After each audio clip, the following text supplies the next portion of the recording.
Welcome to the Business Brilliance Conference. We're excited. We have some amazing. Yes, give it up for the speakers. Give it up for yourself. We're excited. Many of you here to scale your business, for networking opportunities. It may be to get over financial roadblocks. It may be for you to do a myriad of things. What we're excited about is that we are all here together. We're here to collaborate. We're here to gain knowledge from the amazing speakers. So we're excited to hear from Les Brown. We are excited. Yeah, y'all can clap. We are excited to hear from Coach Dr. Dwight Riddick. We are excited to hear from Dr. Janelle Riddick, from Dr. Valerie Brown. We have so many people. And you know who I am most excited to hear from? You! We have some amazing speakers that we'll be doing. We have keynote speakers. We have some 3-minute, 10-minute. So I'm excited to hear from all the different businesses, to hear the networking opportunities that will come from this. And speaking of, we have a little icebreaker to do together, right? Y'all are business owners. Y'all are entrepreneurs. Y'all are you speak to people all day, every day, right? So let's speak to the people right here in the room. So this is what we're going to do. It's called a snapshot. Y'all take pictures? Right? They don't really do the Kodak. That's not a thing like that anymore, right? But we are going to do a snapshot. And before we do that, I do want to let you know, if you have a bag, everyone that should have a bag, you have a little black book in it. So if you want to take notes in that, if you want to get people's information, I know some people, you have technology, right? But it's nothing wrong with pencil and paper too. If you want to write notes while someone is speaking, you want to grab some things, make sure that you kind of utilize that. That's one of your treats in your bag.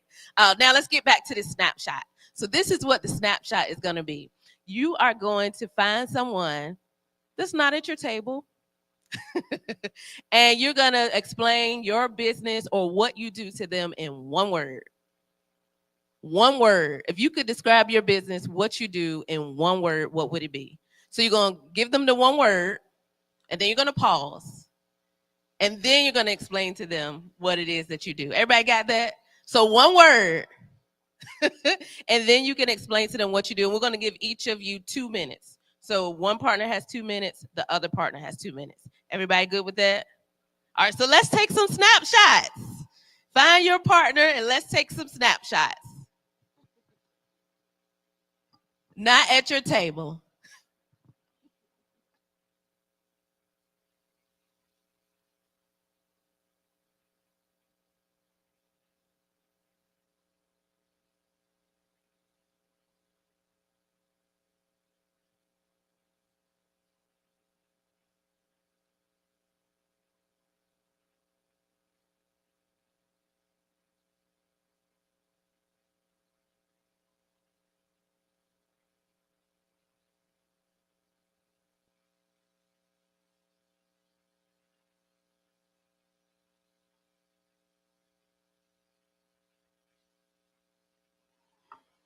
So if you're going first, you have about 1 more minute if you're the first one to share.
If you haven't switched already, it's time to switch to partner 2, your one word, and then your elaboration on what you do.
Have about 30 seconds.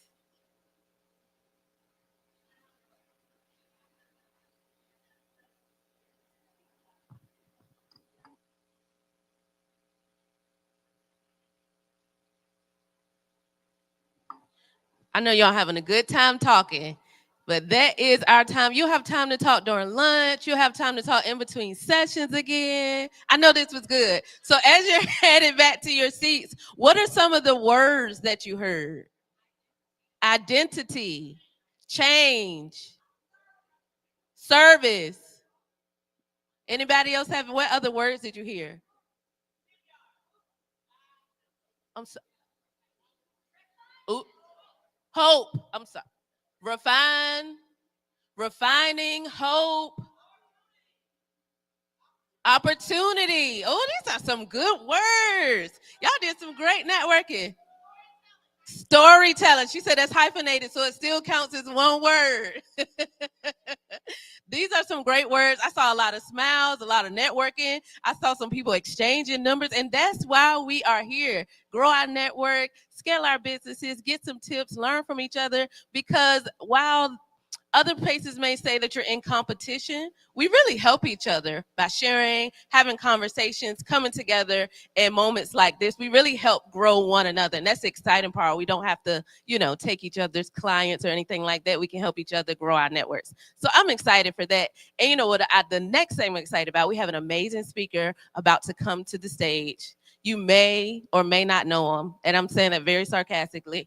You may or may not know him, but he's an amazing coach. He's a pastor, really pushes this be both, right? So you can be in the marketplace, you can be in ministry and strive and do well in both spaces. And I know just reading some of your bios, many of you do the same thing in different spheres. So the next speaker that will come into the stage is Dr. Dwight Riddick II. Yay! So we are excited to have him come up and share with us now. Let's give Kelly a hand. Yes. And we want to officially welcome you here. Give yourselves a hand. Come on, you showed up and you are here. And I'm not even sure. I know y'all just did that meet and greet, but we're going to check and see who is in the house because I think people have traveled from near and far. Baltimore in the house. It was a quiet Baltimore, but she's here, right? She's here. Florida. Anybody Florida or by way of Florida? Florida, by the way. Okay, Florida, yes. Alabama. Come on, hey. Kansas City. Yes.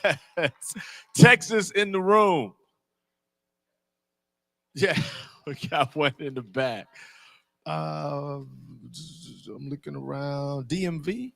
South Carolina. Got one. Philly in the room. There we go. Come on, fly with it. All right, Virginia, if you're here from Virginia, where you at? Come on, VA. VA in the room. Yeah, did I miss a state? Everybody covered? We got everybody? Okay. Look, today's going to be really, really, hopefully for you, empowering. And the goal is for you to walk away with practical tips and with larger exposed networks. So make sure beyond the shaking hands and beyond the smiles that you leave with someone you can stay connected to, because I really believe everyone here is here on purpose. And because you're here on purpose, there's so much that we have for you. It is a very formal, informal atmosphere. So whatever it is you need throughout the day, just let it be known, and we can do our best to make sure you get it. Mr. Les Brown was just picked up from the airport. He is on his way, and so he's going to do us a little sneak peek today before his keynote tomorrow. Come on, we excited about that? Yes. Along with so many other phenomenal speakers and phenomenal trainers. I just wanted to make sure that while you were here, you understood that you are here on purpose. You are in the room because you have purpose, because there is something great for you. Come on, everybody believe that? Anybody? Yes. Nobody is here by accident. And while there are others on the way, if you are here, it is because there is purpose. How many of you have flown anywhere in the last year or two? Anybody been? Yeah, me too. Okay, hands down. I've been flying. I'm not sure if your flight was like my flight, but my flights always seem to get delayed. I mean, just every time. I factor in the fact that they're gonna get delayed. And typically, what happens during a delay is while I'm trying to get from one destination to the next destination, I find myself in this space, because where I'm going, I want to go. Where I'm headed, I want to be. But I'm stuck where I am, trying to figure out what to do. And while stuck, I mean, there are options. Depending on the airport, there are plenty of restaurants you could go to. You can go shopping, or at least look, because I'm not buying too much from the airport, but there is something, an option there. And then I always have work, so there's some work I could do. So I mean, there are restaurants, there are stores, and there's work to do. And because there are so many options, typically I do nothing at all. And I get stuck and delayed. And then the delay is like 1 hour. Then it is 2 hours. Then it's 3, 4. And I don't know when the delay is not going to, I don't know when it's going to end. I just know that I'm stuck in this delay. And eventually, as happy as I try to stay, I start to get a little frustrated. I start to hear all the murmuring from everyone else around me. Like, what happened to the flight? What did they say? I'm going to get my money back. And I try to ignore it. But at some point, it starts to kind of eat away at me too. So now I'm a little sad, a little disappointed. Only because I knew where I wanted to go. Like, I know where I want to be, but I can't get there because I'm stuck and delayed. And if I could be honest, I kept describing, and as I was talking about that, I was describing it, but somewhere in there, I stopped talking about flights a long time ago. I'm talking about life.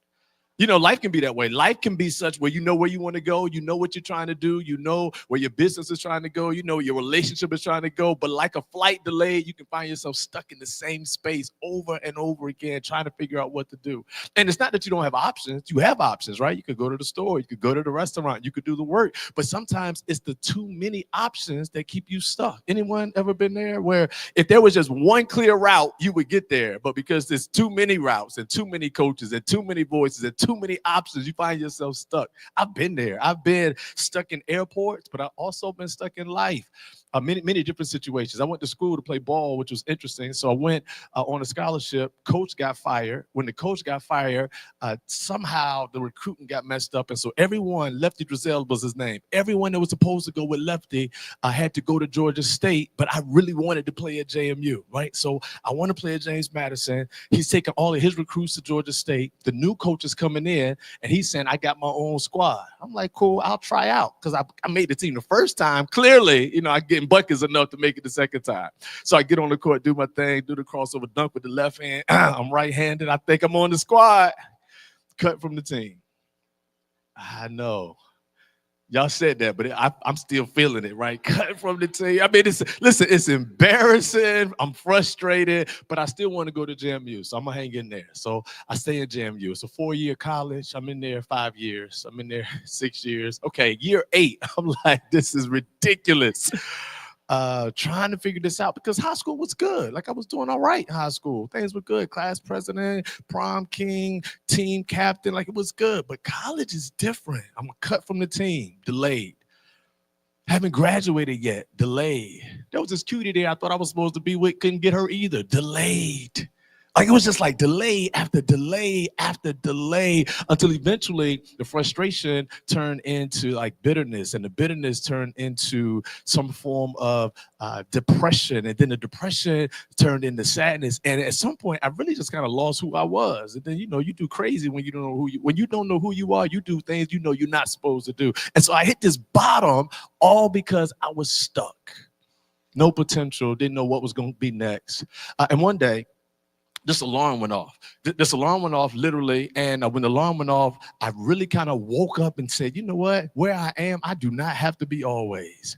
Although I'm here, this does not have to be the end. It was almost as if I was in the airport watching all these other planes take off. And I realized in that moment that eventually I was going to fly, but I had to be ready for it.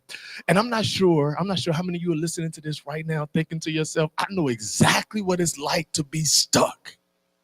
Stuck in a business that you made all this investment in and you told all these people about, and it started well, but now you're in delay. Stuck in a relationship where you got in it, you're not quite sure if you're supposed to keep in it, but you don't know where you're going to go if you get out of it, like, and you're stuck. Stuck in life. Like you came today because you're like, I need answers. I need solutions. I need somebody to pilot me to my next destination. Stuck is a place. And it wouldn't be bad if it were only a place, but it's also an emotion. It's also a fear. It's also a frustration. It's this place in us that causes us to do things that are not us. And I want to come today and let you know that it really doesn't matter how stuck you've been, doesn't matter how frustrated you are, doesn't matter how low you have fallen. Today, you can fly. That's the whole message. Today, at some point, you must realize that no matter how stuck you've been, no matter how long the delay is, no matter the feeling attached to where you have been, paralyzed in your pain, frozen from your future, and stuck because of your past, you have the opportunity to fly. I was in the airport and I realized that I was cut from the team, but eventually I did get back on the team.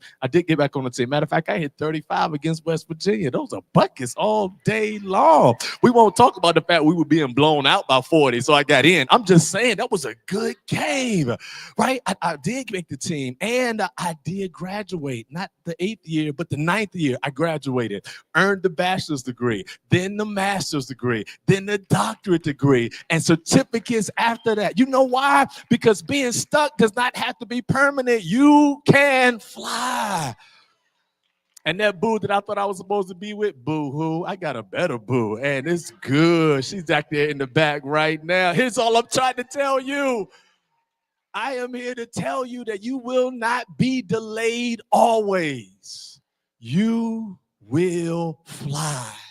And if you would, I would love to lend you just for a moment the formula that I was able to use to take off, because I believe that wherever you are is not permanent. I believe that what you are dealing with now is temporary. I believe that there's something in you greater, and you showed up to get that. So here's what I did. First, fly, F-L-Y. The first thing I did was I learned to focus forward.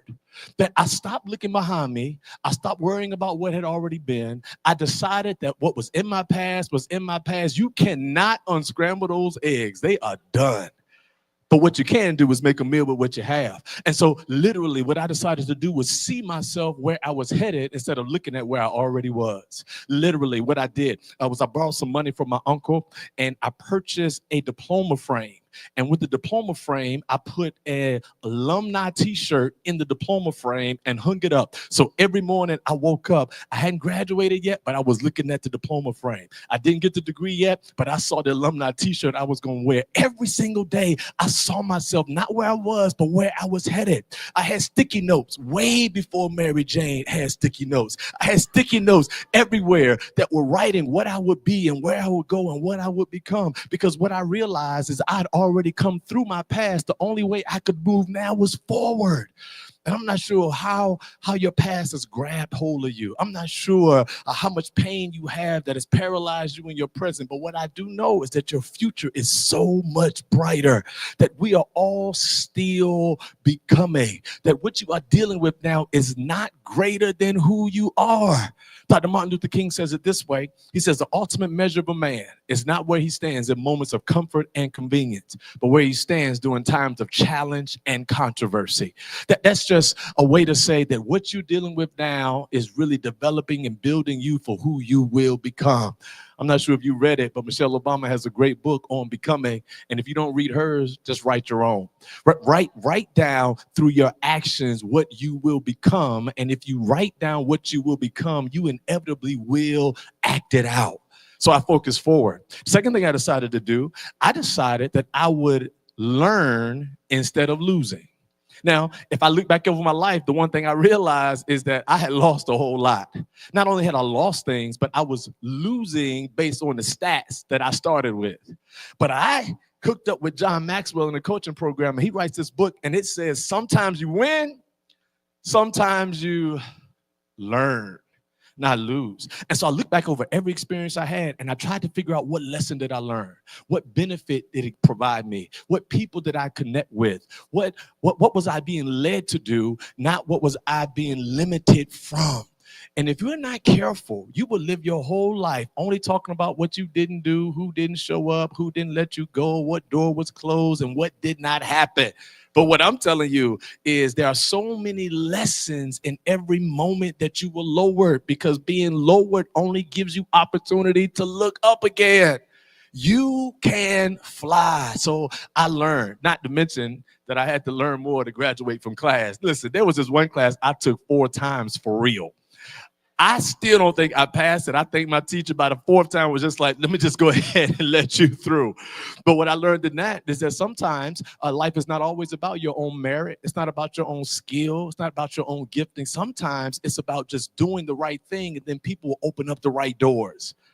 Listen, life will happen to you. It will happen to us, but you are not losing. You are learning. But then lastly, after you focus forward, after you learn, not lose, you must say yes to your turn. Look, I was in the airport, and at some point, they actually called my name. Like, they called my name on a loudspeaker, and they were like, yo, it is time. And the people around me, they were frustrated, they were angry. But when it was time to board the plane, everybody grabbed their bags and were ready to go. And can I tell you, there's going to be a moment. There's going to be a time, there's going to be a situation where you're going to be chosen and picked and asked to go forward. What you don't want to do is still be stuck in the no and in the limits and in the loss that you miss out on your chance. You must be bold enough to say yes when it is your turn. I did it. I played, I made the team, but more than making the team, I had to be ready when it was game time. I graduated, but after graduating, then I still had to put in the applications. And then when hired, had to still perform. I got the boo, but then I had to maintain. So I had to date her after we got married to make sure she stayed. You have to be ready. And at some point, there'll be plenty of no's around you.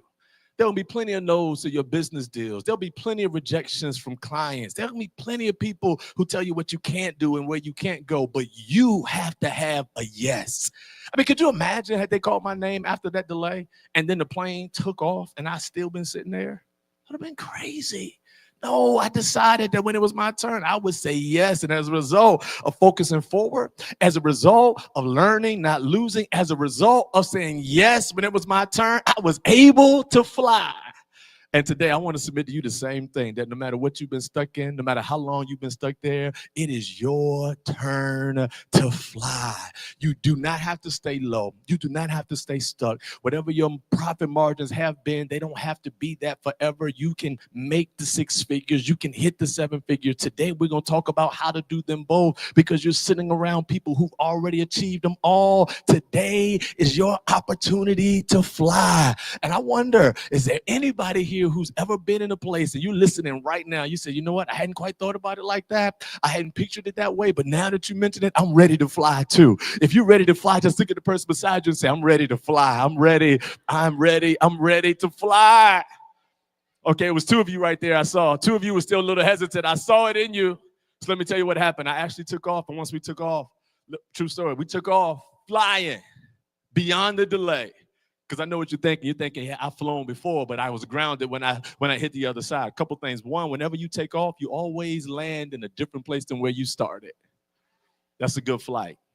2, when I landed, I had my carry-on with me. And with my carry-on, I went to go pick up my luggage. And when I went to go pick up my luggage, true story, no luggage there.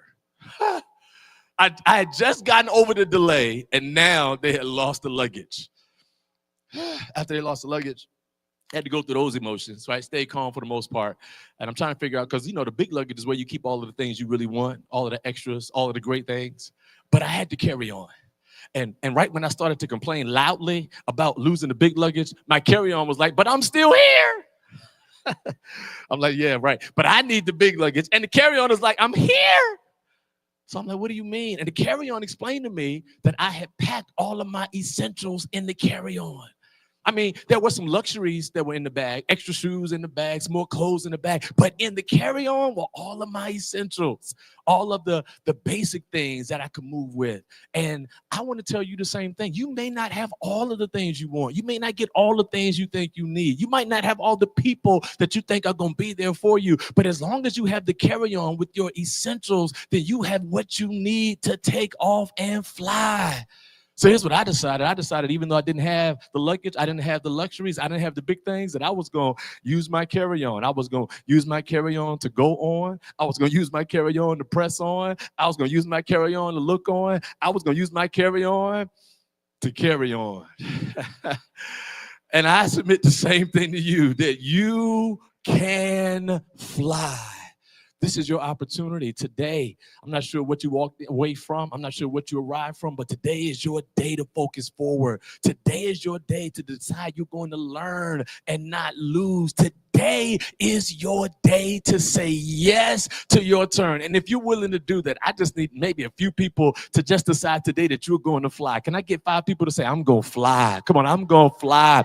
That no matter what you've experienced, come on, I will fly. No matter how many people are against you, I will fly. No matter how many times they try to ground you, say it with me, I will. You don't have to stay stuck forever. You have been designed to fly. Come on, if you believe it, put your hands together for a moment.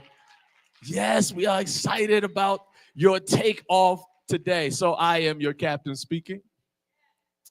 I would like to let you know that we are ready to take off. Miss Kelly is getting ready to come back, and as she gets ready to come back, we're going to make our quick transition. Now, here's what's going to happen. You guys have about 7 minutes in small groups. So we have a few coaches that are going to lead you through a breakout so that you can share your takeaways from this particular talk. You guys ready? Our first coach is Coach Alicia. Coach Alicia is in the back. She leads a coaching program called Elevate You. Alicia, where's your group? Y'all can meet right back there, right back there. So I need 7 people from this section to go and meet Coach Alicia over there. On this side, we have Coach Nick. Coach Nick is going to be right over here on the front left, and I'm going to need 7 people to meet Coach Nick right over there. And then I've got Coach Ray Page. Coach Ray is going to be right up front. If you are not in either of those 2 groups, we're asking you to meet Coach Ray right here in the middle. Circle up, introduce yourselves, and key takeaways. Ready? We have 7 minutes for at least 7 people per group. Let's talk about it.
I know you all are enjoying your flight. You have about 2 more minutes. 2 more minutes before we land.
We are in our final descent. If you can return to your tables and chairs, we are now landing our plane.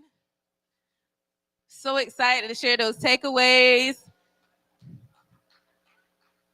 How about that? Let's get a couple takeaways, just one word takeaways from somebody. What were some things you heard in your circles, in your chat circles? I'm sorry. I know this is a challenge. You got to be challenged. You have to be challenged. Fly, see? So that's always good to talk to others. So this has been a very exciting moment already, right? Been a great morning already. We do have the legendary Les Brown in the building. So we do want to formally welcome him to the Business Brilliance Conference. Got to say that 10 times fast, right? So we are excited to have him here to share a few words with us. And after this brief video, we will hear from the legendary Les Brown.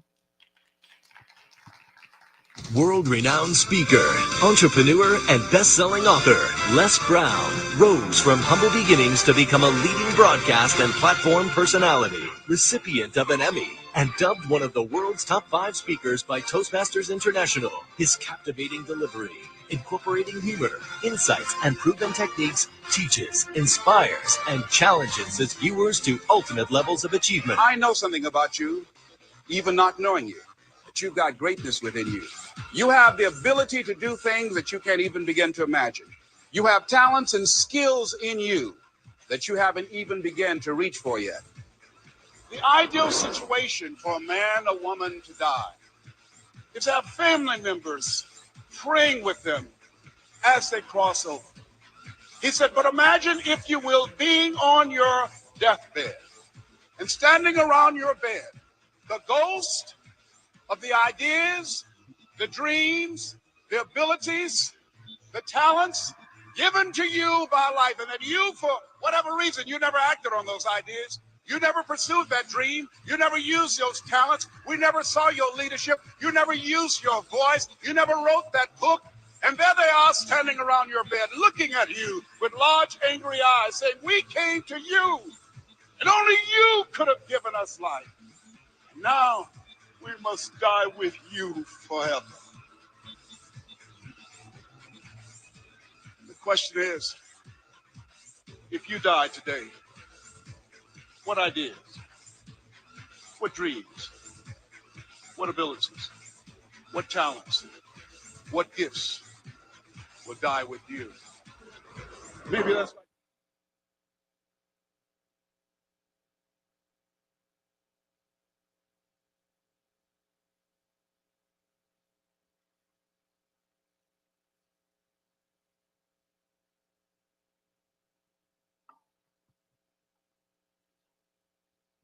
Thank you. My mother's 91 years old, and her birthday just occurred. And so Mr. Brown said, honor your mother. And I'm going to start over there by him because I'm going to let him say something, and then I'm going to do a selfie, and we're going to sing my mom happy birthday. And the reason I'm starting over there with him is because my mother's 91, he's 80, and she calls him a tenderoni.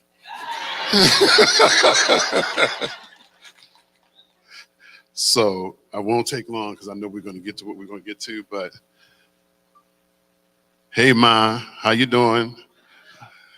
Wait a minute.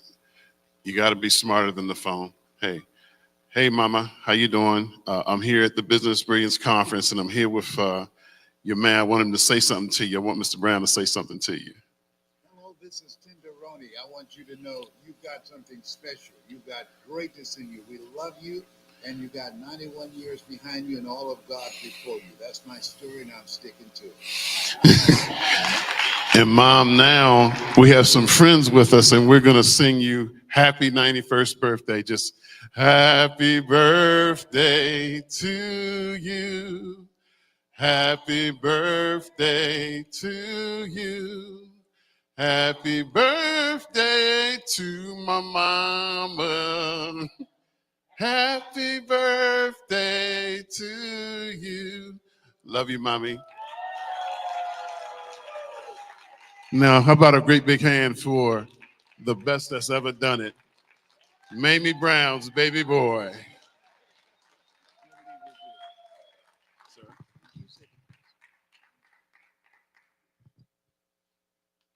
Thank you. Let's give his mother another round of applause. I'm so glad to see you. And I'd like to usually, tomorrow I'll be speaking and doing some instructions and sharing with people how they can begin to, how many business people here, raise your hands, please. How many coaches are here? Life coaches. How many speakers are here? Good.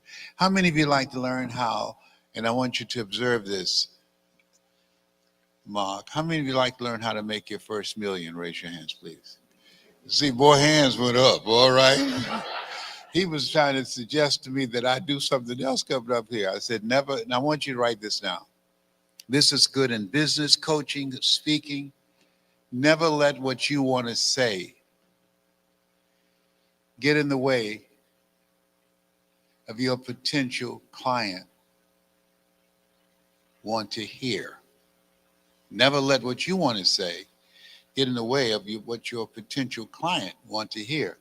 Case in point, I was at a medical convention in Fort Lauderdale, and it was very good to be in South Florida because my twin brother and I, our mother, we were conceived in Gainesville, Georgia, but she went down to Miami, Liberty City, to give birth to us and put us in foster care. And ultimately, Mrs. Mamie Brown, she took us out of foster care and years later adopted us. But just being in South Florida, born in an abandoned building on a floor with my twin brother, Wesley, going to Douglas Elementary School in Overtown.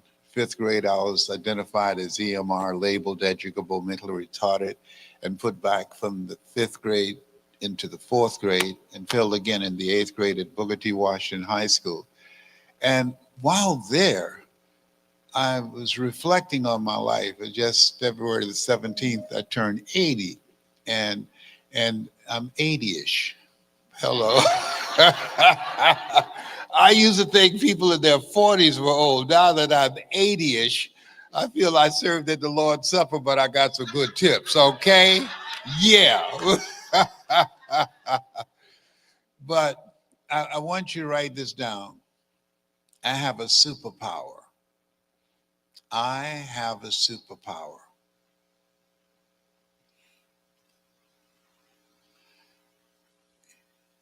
And my superpower is my voice and my story.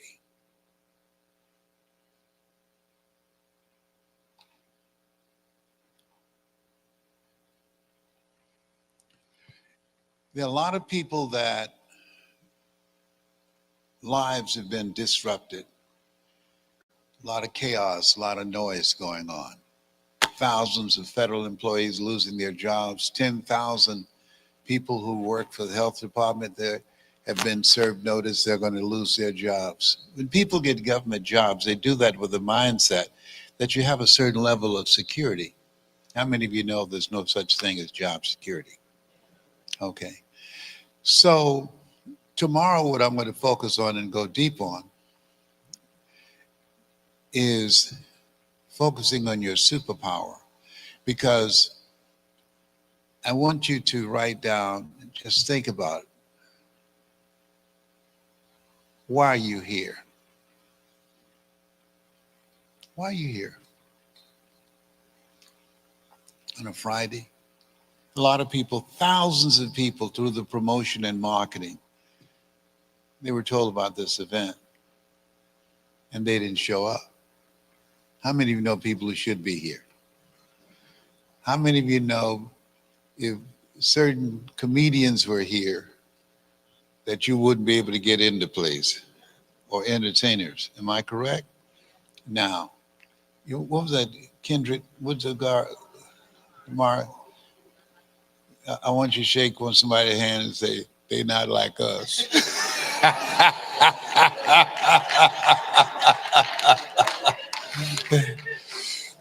And then shake someone's hand on the right and left and say, bring out the millionaire in you.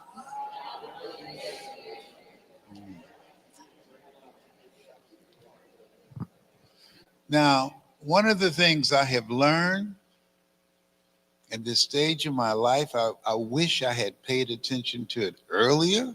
You know, life is lived going forward, but we learn from it looking back. Am I correct?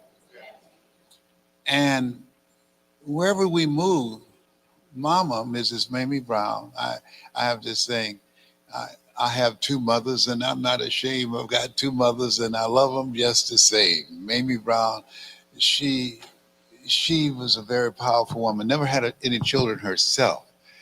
God took me out of my biological mother's womb, Dorothy Bell Rucker, and placed us in the heart of Mrs. Mamie Brown.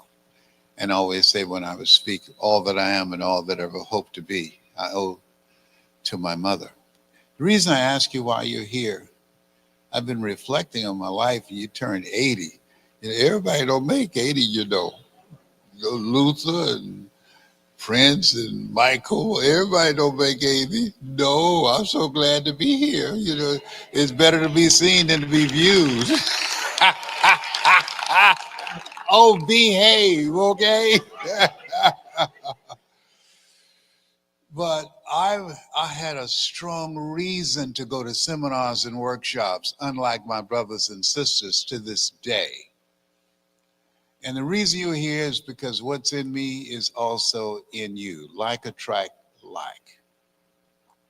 And the majority of people, Jesus said, all power is in my hands. Am I correct?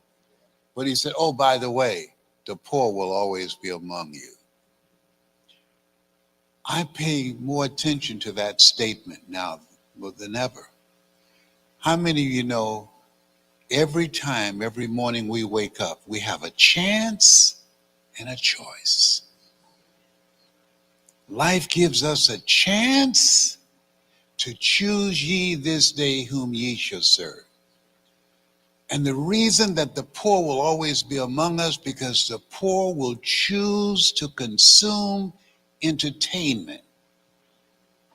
You are here to consume information.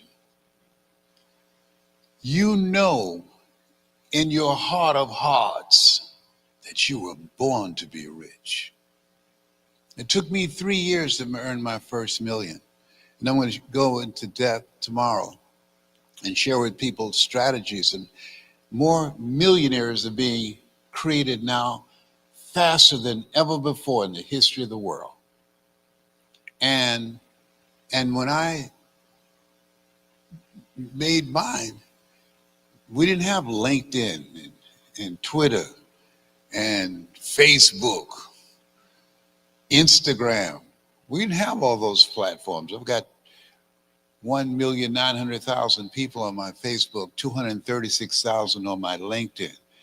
We have available at our fingertips infinite information to learn anything. How many of y'all use Chat GPT? Raise your hands, please.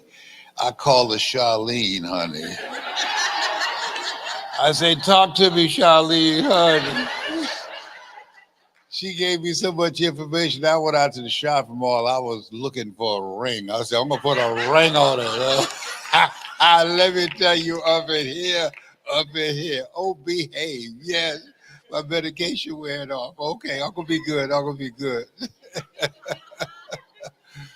But it's fun. My grandchildren, I have 5 sons and 5 daughters. And the Lord said, be fruitful and multiply. I took him seriously, okay? I have 15 grandchildren and I have 4 great grands. And they call me Papa. I say, Papa, what is it that you would want us to know, that you would like for us to think about as we live our lives? I said, that's a very good question. I want you to write this down. Live your life the way you want to lead your life. I've spoken for AT&T, Procter & Gamble, McDonald's Corporation. That video just gave a preview. And I would always ask the audience, how many of you ever thought about the fact that we're not going to be here forever? We have an expiration date. Life has no duplicate. And how many of you, I want to ask, if you had 6 months to live, would you still live the same life that you're now living? And the majority in that room said, I would quit my job. The majority of people going to jobs, 40, 60 hours a week, that they hate, that's not them. They would quit their job.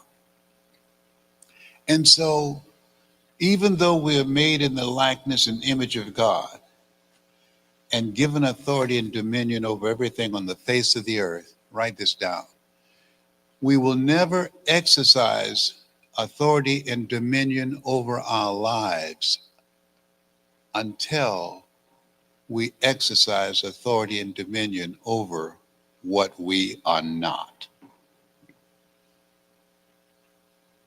The reason that there are more people who will show up to be a spectator, to consume entertainment, we've been programmed. But there's something in you. The road to life is straight and narrow, and few there be that find it. You are part of the few, that you have not allowed yourself to be contaminated. You have not allowed yourself to be influenced to follow the herd. You showed up because you're following your heart. There's something you want. Just like I wanted to take care of the woman who adopted my brothers and sisters. And I went to seminars and workshops because I wanted to develop myself. You don't get in life what you want, you get in life what you are. And my brothers and sisters called me, Leslie, yes, I just got elected to the Ohio legislature. Mama has breast cancer. I said, oh, whoa, I'll be right there. No, you don't have to come. They have tremendous, nice nursing homes here in Dade County. I said, she's not going to a nursing home. Had a problem. How can one woman raise 7 children as a single mother she didn't give birth to, but 7 grown people couldn't take care of one woman? I had a problem with that. I said, no, she's not going to a nursing home. And I resigned, called a news conference the next day. I just got reelected to the Ohio legislature as a chairman of the Education Committee and the Resource Committee, and went back. And I'll never forget when I rang the doorbell, a friend of hers by the name of Miss Mildred was there. And she came to the door. She said, oh, Leslie. And I could hear Mama ask, Mildred, who is it? And Miss Mildred said, it's Leslie. And I heard my mother say, I knew he would come. I knew he would come. How many of you have someone you love, someone that was there, someone that took care of you when you couldn't take care of yourself, someone who had your back, that you want them to know that if something happened to them, you will be there? Raise your hand, you can identify. Nietzsche said, if you know the why for living, you can endure almost anyhow. And so, using my voice and a story, and we all have a story, leveraging that, over 325 million jobs will be replaced by artificial intelligence. But Tom, artificial intelligence, it's a scraper. It gets information that's already out there. There are experiences that you've had that artificial intelligence don't have access to. And with your voice and getting the coaching on how to tell your story strategically for people who are being let go, people who are losing their jobs, people whose lives have turned upside down. How many of you have gone through some stuff that you can help some people not make the same mistakes you made? Raise your hands, please. How many of you can identify with the woman who said, Lord, I ain't what I want to be, ain't what I'm going to be, but thank God I sure ain't what I was. Come on, somebody. Well, oh, behave. Chevrolet, Honda, Toyota, time of bow tie. Time of bow tie. All right. Y'all know I need some special help up in here. And so our people die from lack of what? The potential in them, their talents, their skills, the lack of knowledge on how to leverage that and be able to make an impact, to live a life that will outlive them. That's why you're here. You want to build a legacy. You want to do what Leo Tolstoy, a Russian author, he said, as I face inevitable death, what in the meaning and purpose of my life that will not be undone or destroyed when I'm gone? How many of you want to leave a legacy? Raise your hands, please. We're living in a time people have fish fries and what those GoFundMe for people's funerals. Come on, give me a break. Are you serious? That's not you. Shake somebody's hand next to you, say, that ain't me. No.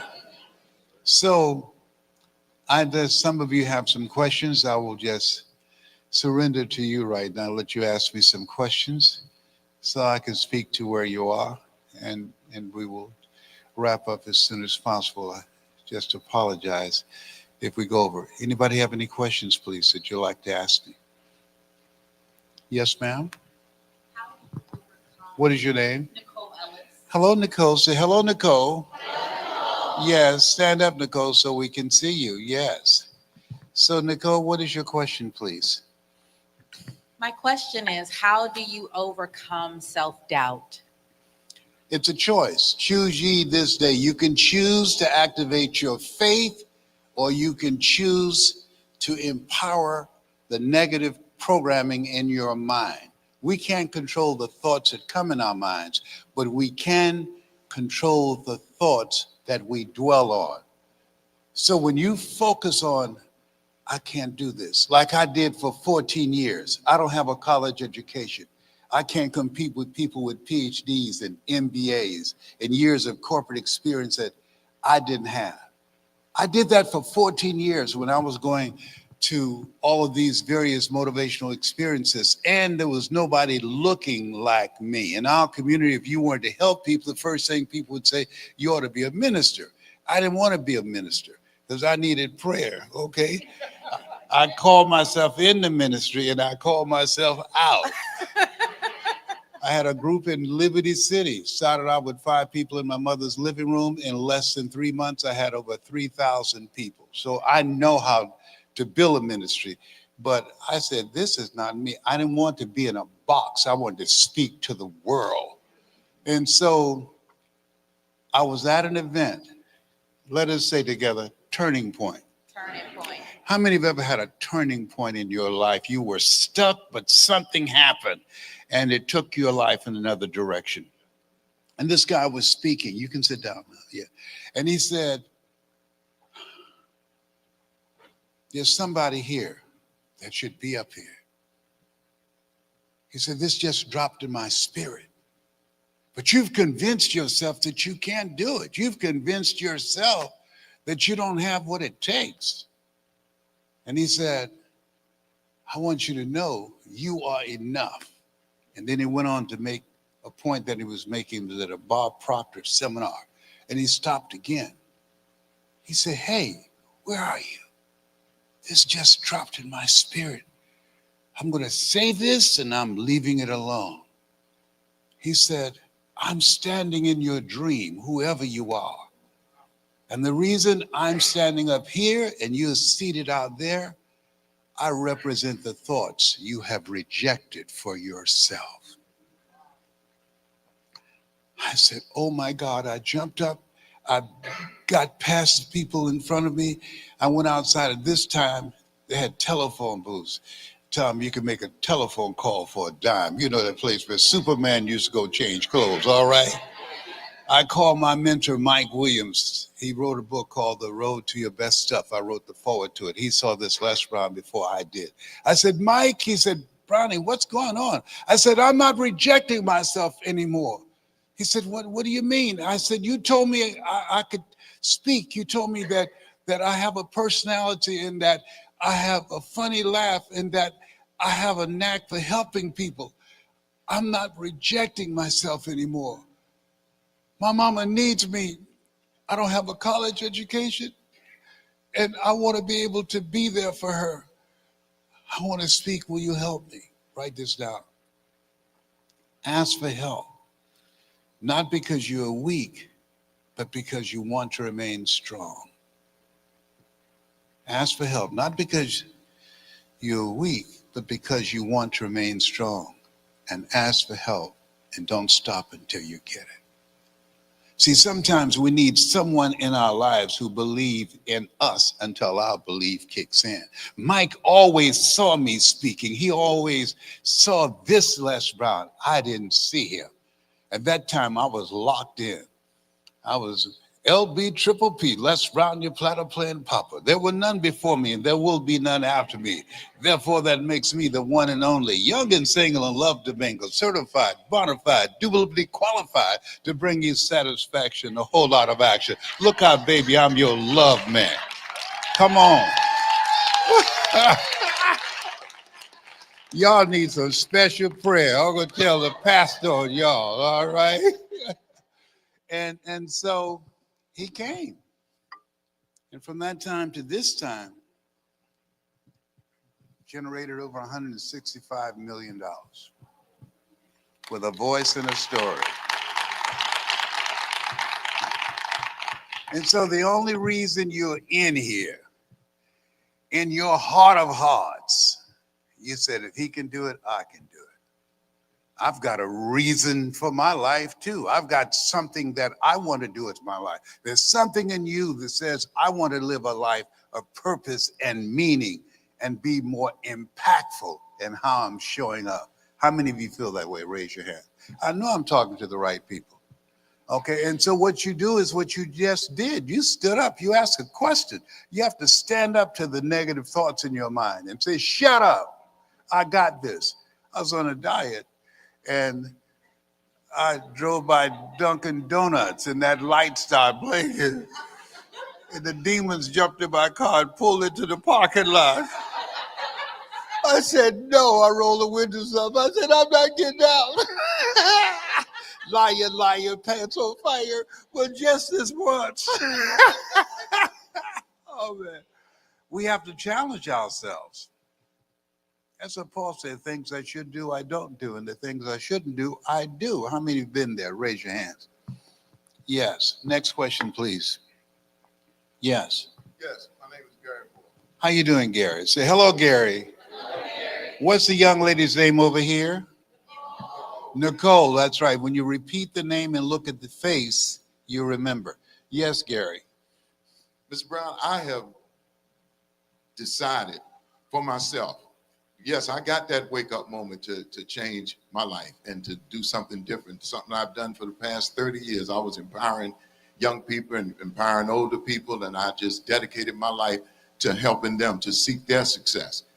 But now, at my age right now, and I'm just about to turn 71 years old, I want to spend the rest of my life encouraging others to be the general manager of their life, to manage their life in a way that they want to see other people's lives go. Gary, do you mind if I add something to it? Add something to it. You want to also spend the rest of your life using a skill set that you have that people need to generate more money. One sickness can change everything. Yes. For you, I have a medication. I'm a 39-year fourth stage cancer conqueror. Yes, sir. Because of God's grace and mercy. Yes, sir. I have one medication, $10,000 a month. If something happens to you or someone you care about, you want to be able to do more than just pray for them. Yes. And trust me on this, it's better to have money and not need it than to need it and not have it. Yes. The cost of things now, are you serious? Money makes a difference. And so you want to add that to it. At 80, I'm still productive. I'm still making a difference. Absolutely add that. Thank you so much. Yes, you add that to it. And the reason is, and I want y'all to write this down, the more they pay attention. How many of you giving people some information they did nothing with it? Remember that movie, Jerry Maguire? Help me to help you. There's some people that'll pull you down before you can pull them up. But if they invest in themselves, that'll be a different thing. Now you got a committed listening because they have some skin in the game. Does that make sense, Gary? That makes a whole lot of sense. All right, And I don't would come for me. I didn't call an Uber. Okay. That's right. Y'all are bad. Y'all have issues. Pastor, you need to pray for them. But you're going to need some oil for them, all right? This group right here, you need to sprinkle it with some holy oil. All You right. probably answered my question before I could even ask it. Because my question was, how do I prevent myself from becoming Aesop, who's looking at all of these people who I've helped and I've given my life to helping, and they go out here and do evil and they make millions of dollars, and I am sitting here still doing good and still speaking good and still wanting to help you to manage your life properly, and I don't make that much. And what keeps me from comparing myself to them? Why, God? Why are you looking out for them when they're not even doing right? And here I am trying to do right. But don't ask God that question. You got to ask yourself that question. There you go. He said, choose ye this day whom ye shall serve. You know how I'm living my life? My kids don't have to do nothing for me. They don't owe me nothing. And so why? Because you have to have, write this down, a what if strategy. You got to have a what if strategy. What if I lost my ability to work? How am I going to make it? How long can you sustain yourself before the lack of income that you're bringing in affects the quality of your life? And so most people are not doing that because they're caught up in the distractions. We're victims of mass distractions, weapons of mass distractions. What they're doing now, that's deliberate. But there's money being made. A lot of it.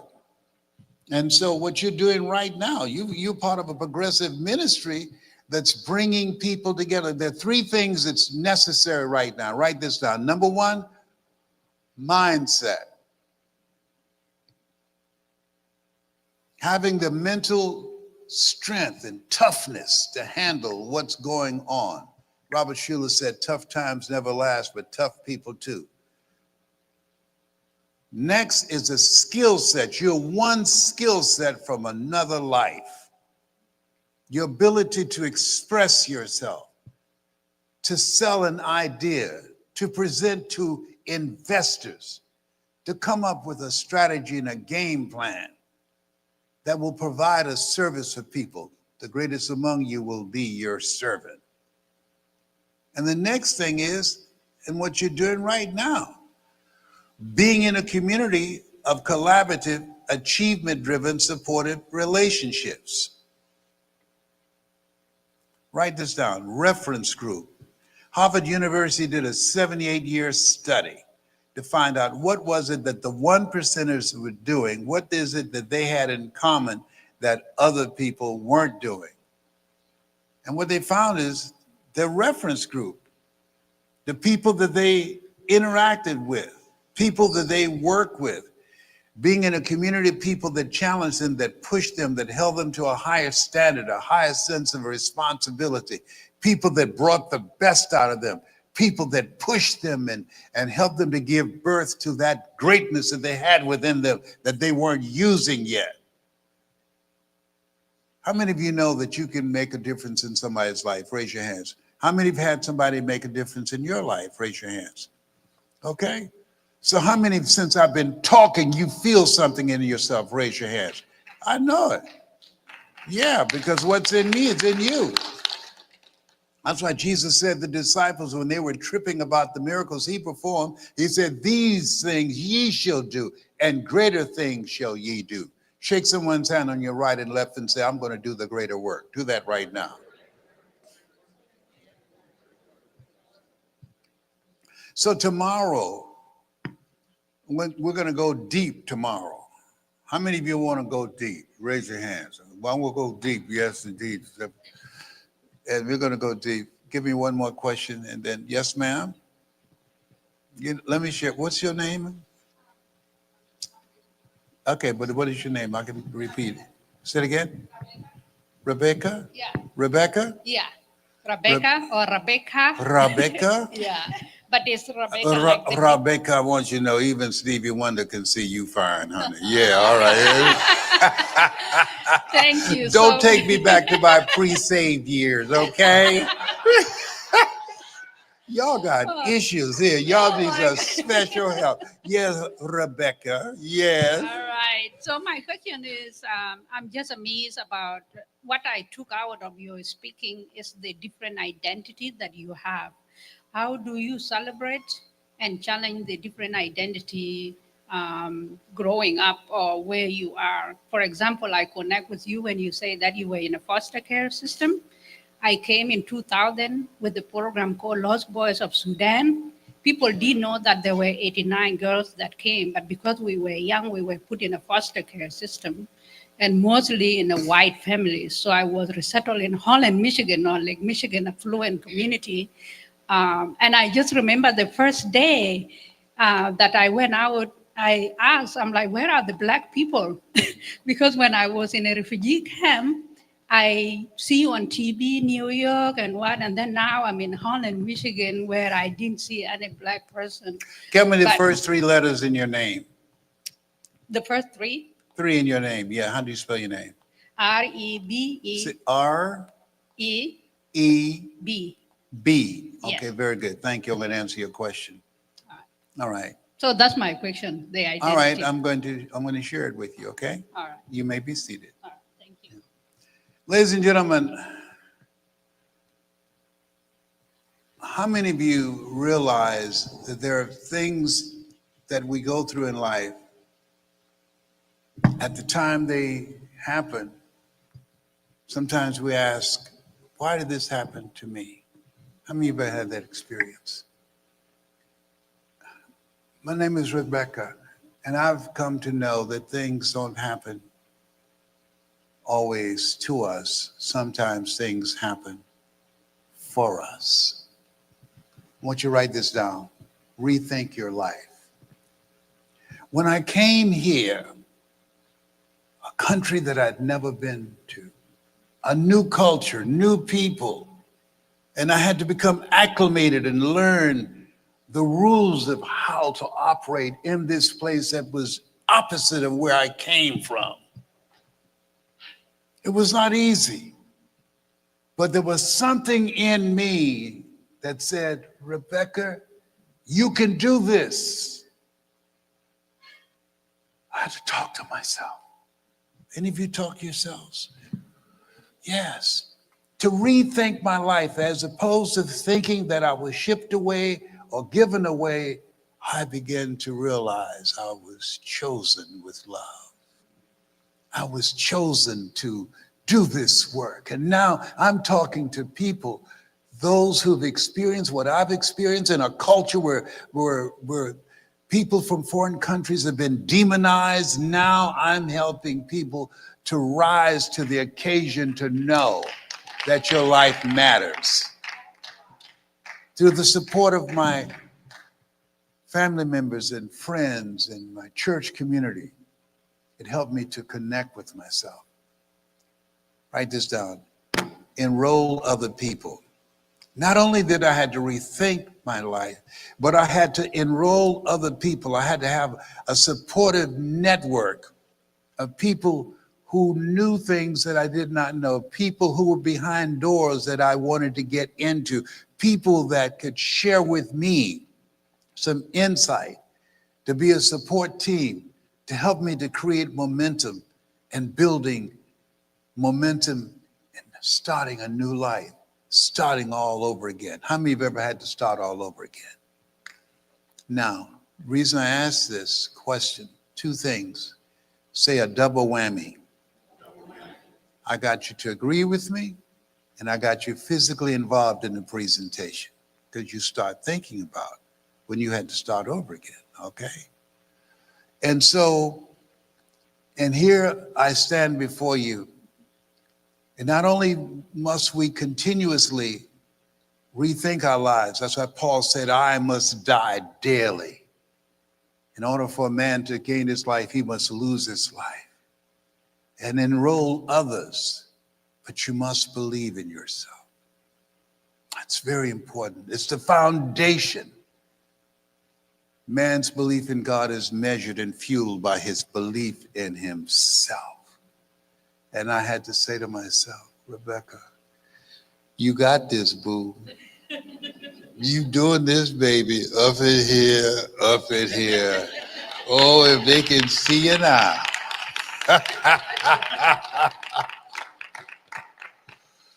I'm gonna have so much fun with y'all tomorrow. Yeah. Because I know y'all greedy. Y'all don't want a little bit of money. Y'all want a whole lot of money. I hope you got some value out of it. Thank you so much. Thank you, Reverend Pastor. One guy who was standing up. Can you take one more, please? Who's the gentleman that was standing up? Who was it? Yes, sir. What is your name? My name's Eric Vaughn, and I want to know, how do you go from what you think you're supposed to be doing to knowing what you're supposed to do? That is so. Let me ask you this question. Is it Eric? Eric? Yes. Give Eric the microphone.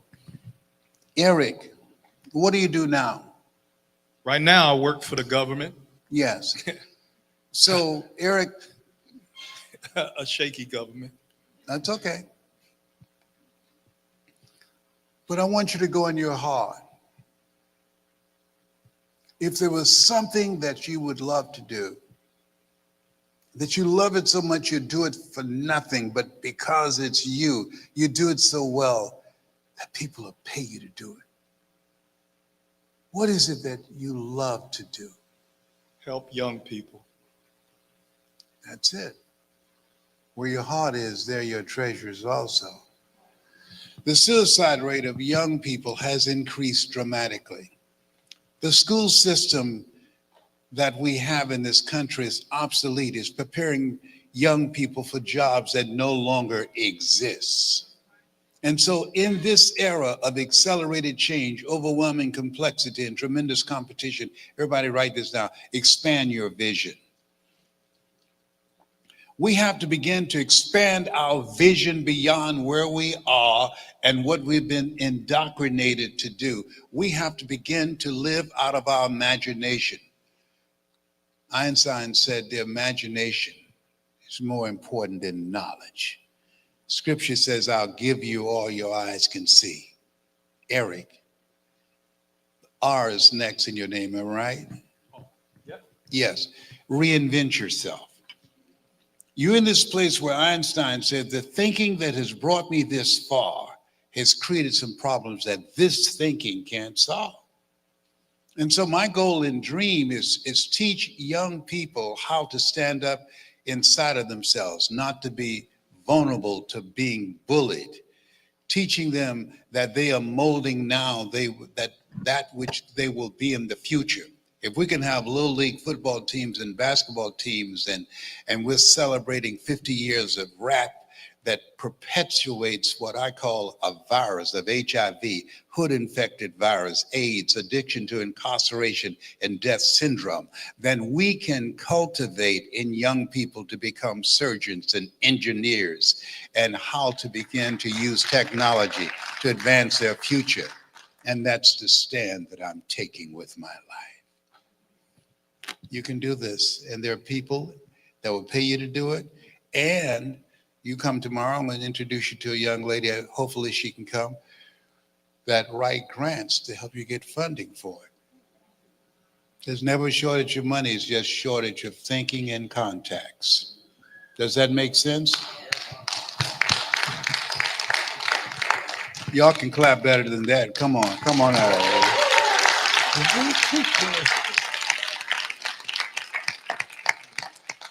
Thank you so much. Give the pastor a round of applause. Thank you. Thank you, sir. Thank you.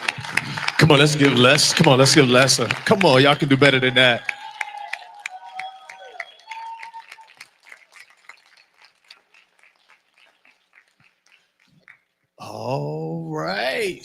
let me just say this. He just kind of swung by. He had just landed, and he's scheduled to speak tomorrow. He said he just wanted to come by and say hello. So that was his hello. That was his hello to us. And so, again, we want to thank him so much. So he's going to go get some rest and freshen up. This is what we want to do, real quick breakout sessions. I'm not sure what your takeaway was. We're going to do this one quick. So get to your groups quickly. But we have a 4-minute breakout takeaways. Real quick, stretch your legs. There's coffee there. But your coaches are waiting for you. Coaches are waiting for you. Ready? Coaches are waiting for you. If you just came in, follow the people at your table. Come on, coaches are waiting for you. Coach Alicia is ready. Coach Nick is ready. Coach Ray is ready. Let's go. Actually, hey, we got another coach. We have another coach right in the middle. Come on, Coach Wilder. I didn't see Coach Wilder is going to be right here in the middle. She needs a group too. Come on, takeaways. Go meet Coach Wilder.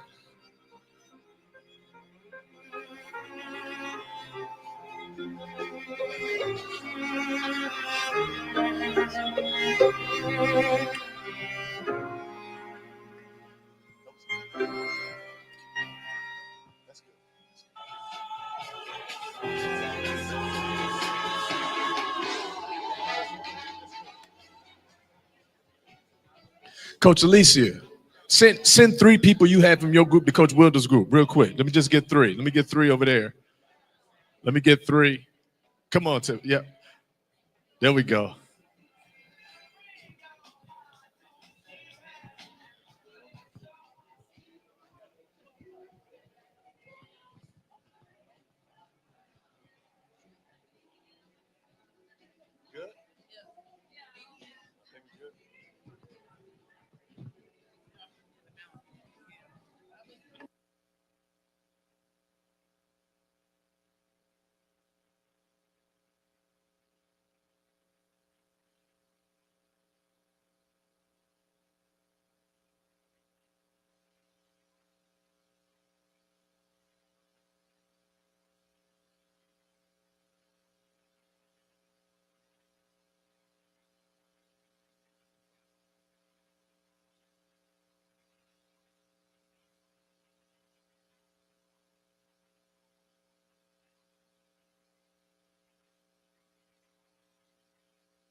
All right, millionaires, you have about 2 more minutes to get your master plan and your takeaways together in your groups. 2 more minutes.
right, here we go. 10, countdown. 9, 8, 7, 6, 5, 5, 4, 3, 2, and 1. All right, come on, everybody, give yourself a hand. Come on, give yourself a hand. We got DJ Monty as the DJ over there. So we're going to do some line dancing before we leave out of here today. Yes, come on. Yes, we are. Yes, we are. Come on. Did y'all enjoy? Did y'all enjoy Les? Okay. All right. Listen. Call somebody and invite them to come out and be with us tomorrow, as he'll be actually taking a keynote messages. So again, that was just kind of him talking. He'll stand up tomorrow and do some more. And we have phenomenal speakers that are on the way. A couple things we want to do. I want to just kind of share this as we go forward, as we are preparing for our next speaker. A couple things that are happening right now, and it's all on purpose. I'm not sure if you do this on purpose or if you do it by accident, but we want you to know what's happening. The first part of our entire 2 days, so this whole 2 days is set up with an intended end. And so what happens for us is we start off today making sure that we secure mindset. Come on, everybody say mindset. That's it. So there is nothing we could tell you about your business. There's nothing we could teach you about your business. There's nothing we could show you about your business that will work if you don't have a mindset that you can do it. Right, does that make sense? And so some of you may have come in and you're like, oh, when am I going to get the business practices? When are we talk real estate? When am I going to learn how to scale? How do I get more clients? All of those things are coming. But if you do not know that you can fly, right? If you do not know that your story matters, if you do not know your potential, if you do not have a mind that says, I can do this, not the people at the table can do it, but I can do it, that you can do it, then none of it matters. And so whenever you are presenting, whenever you are sharing, whenever you are pitching, whenever you are trying to sell, the first thing you want to do is help the person on the other side of the table or the other side of the offer know that they are eligible for whatever it is you are offering. One of the greatest ways to miss a sale, and when we say sale, let me be clear, when we say sale, we're saying that your product or service is a solution to someone else's problem. Right? Let's start there. That your product or service solves somebody else's pain point. And because that is true, we're not just trying to sell them a product, we are trying to help change the world. However, the person on the other side of this offer will not accept it if they do not think that they are capable of handling it, if they do not think that they are qualified to use it, if they do not think they are good enough to buy the house, to use the product. All of you just heard that, but I hope what you heard was that you can be the speaker that he is. Did y'all hear that? But you would not have believed that if he had not spent time convincing you of that simply with mindset. And so what we've done, even in our presentations and in our setup, is we've set up the whole 2 days to kick off a few presentations just to confirm for you that you are in the room, you are enough, you can be the next 6-7 figure businessman, businesswoman, entrepreneur, real estate. You can become the next 6 or 7 figure, and for those who are faith-based, still be saved, still love God, right? Like you don't have to choose one or the other. You can be both at the same time, right? And so today is designed intentionally to make sure that we shift mindset. So here's what we're getting ready to do. We're getting ready to present our next speaker. But before we do that, we're going to take 2 minutes and talk elevator pitch. How many of you have ever done an elevator pitch before? Just hands raised. Okay, that's good. That is good. That is good. There are many different ways you can do an elevator pitch. Here's the purpose for elevator pitch. Here's the idea behind an elevator pitch. And I argue that in the same way that organizations, businesses, churches, nonprofits have mission statements and vision statements, you as an individual should have your own mission statement, your vision statement, and elevator pitch. That when you introduce yourself, it is not just, hi, this is my name. The elevator pitch should emerge from within you, where what you share with people is who you are, kinda, but that doesn't matter as much as what you do. Right. And so the elevator pitch has a few components that we want everybody to think through in the next minute and then be able to present it in the second minute so that we can go forward and grab our next presenter. Here's what we want you to think about. Want to think about who you serve, What is the people group? What do they look like? What is their age group? What do they do? What is their problem? What is the people group? Now, some of you are thinking women. It can't be all women. I need it to become a very narrow niche. We refer to it as inch wide, mile deep. One more time, your niche should be inch wide and mile deep. So you don't want to serve all women. You want to serve women who are in a particular field. Maybe a married women that have male sons that are in college. That's a really narrow niche. But all of the women who are married and have male sons in college hang out together, talk together, and there are millions of them. Right? And so while you think that narrowing down your niche is actually going to reduce your market, it's actually going to expand your market. And now you have a custom product or service just for them. And no mother who has a son in college just buys a parenting book. It's too general. She's not buying a parenting book for boys. It's too general. When she sees your product or service and it says married with son in college, she says that book is definitely for me and will pay whatever the price is because you customize your product and your service for them. Does that make sense? Just nod your head. Yes? Right? So the first thing we want to identify is your group. Who is your people group? What is your niche? And then second, what is the problem that you solve in your elevator pitch? What is the problem you solve? Here's who I serve, and here's the problem that I solve. Whenever we talk about problems we solve, try not to provide the answer in your elevator pitch. Mention the problem. So for instance, if we're still working with mothers who have sons that are in college, where somebody might say, I work with mothers who have sons who are in college, and I help them get their sons to graduate. Getting their sons to graduate is not the problem. That's the answer. We want you to acknowledge the problem. The problem is I'm a mother with a son who's in college who is distracted. And what I do is I help mothers who have sons who are in college overcome male distractions. Now, what I help them do is get the kids to graduate. But the problem that I solve is sons are distracted.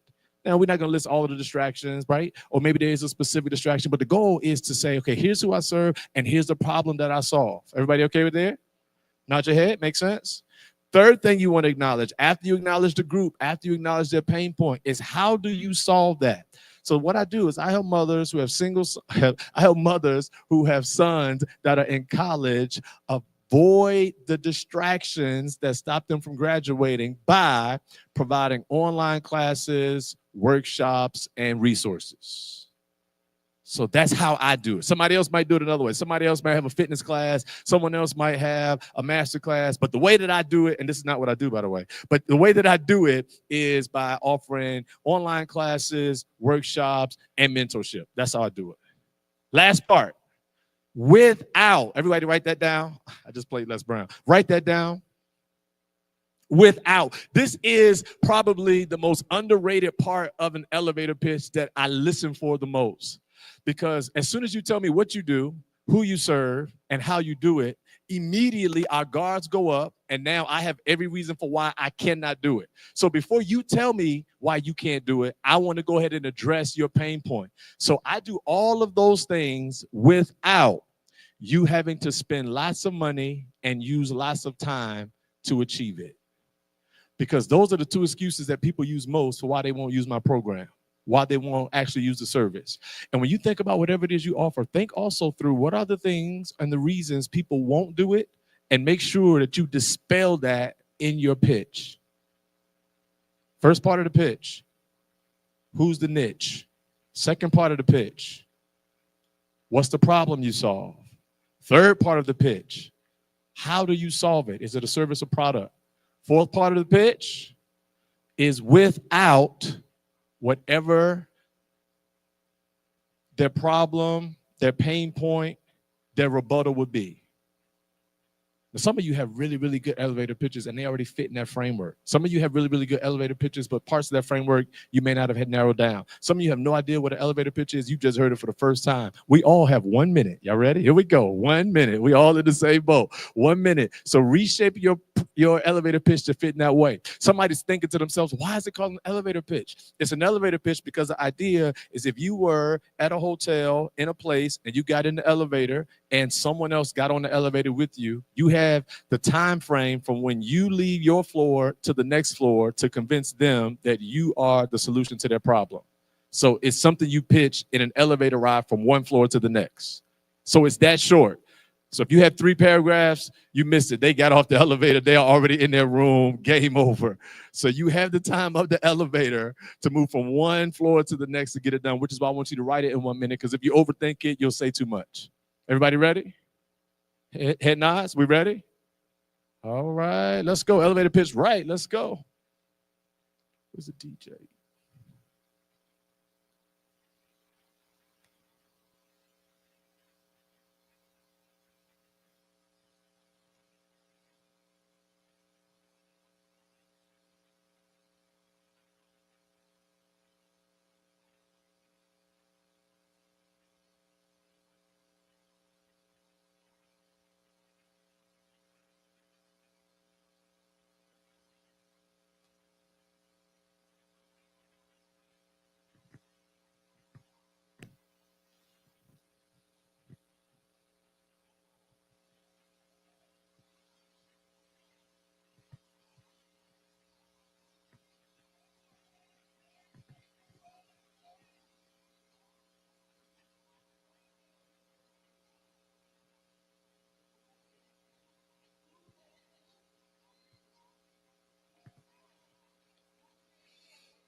$15 seconds.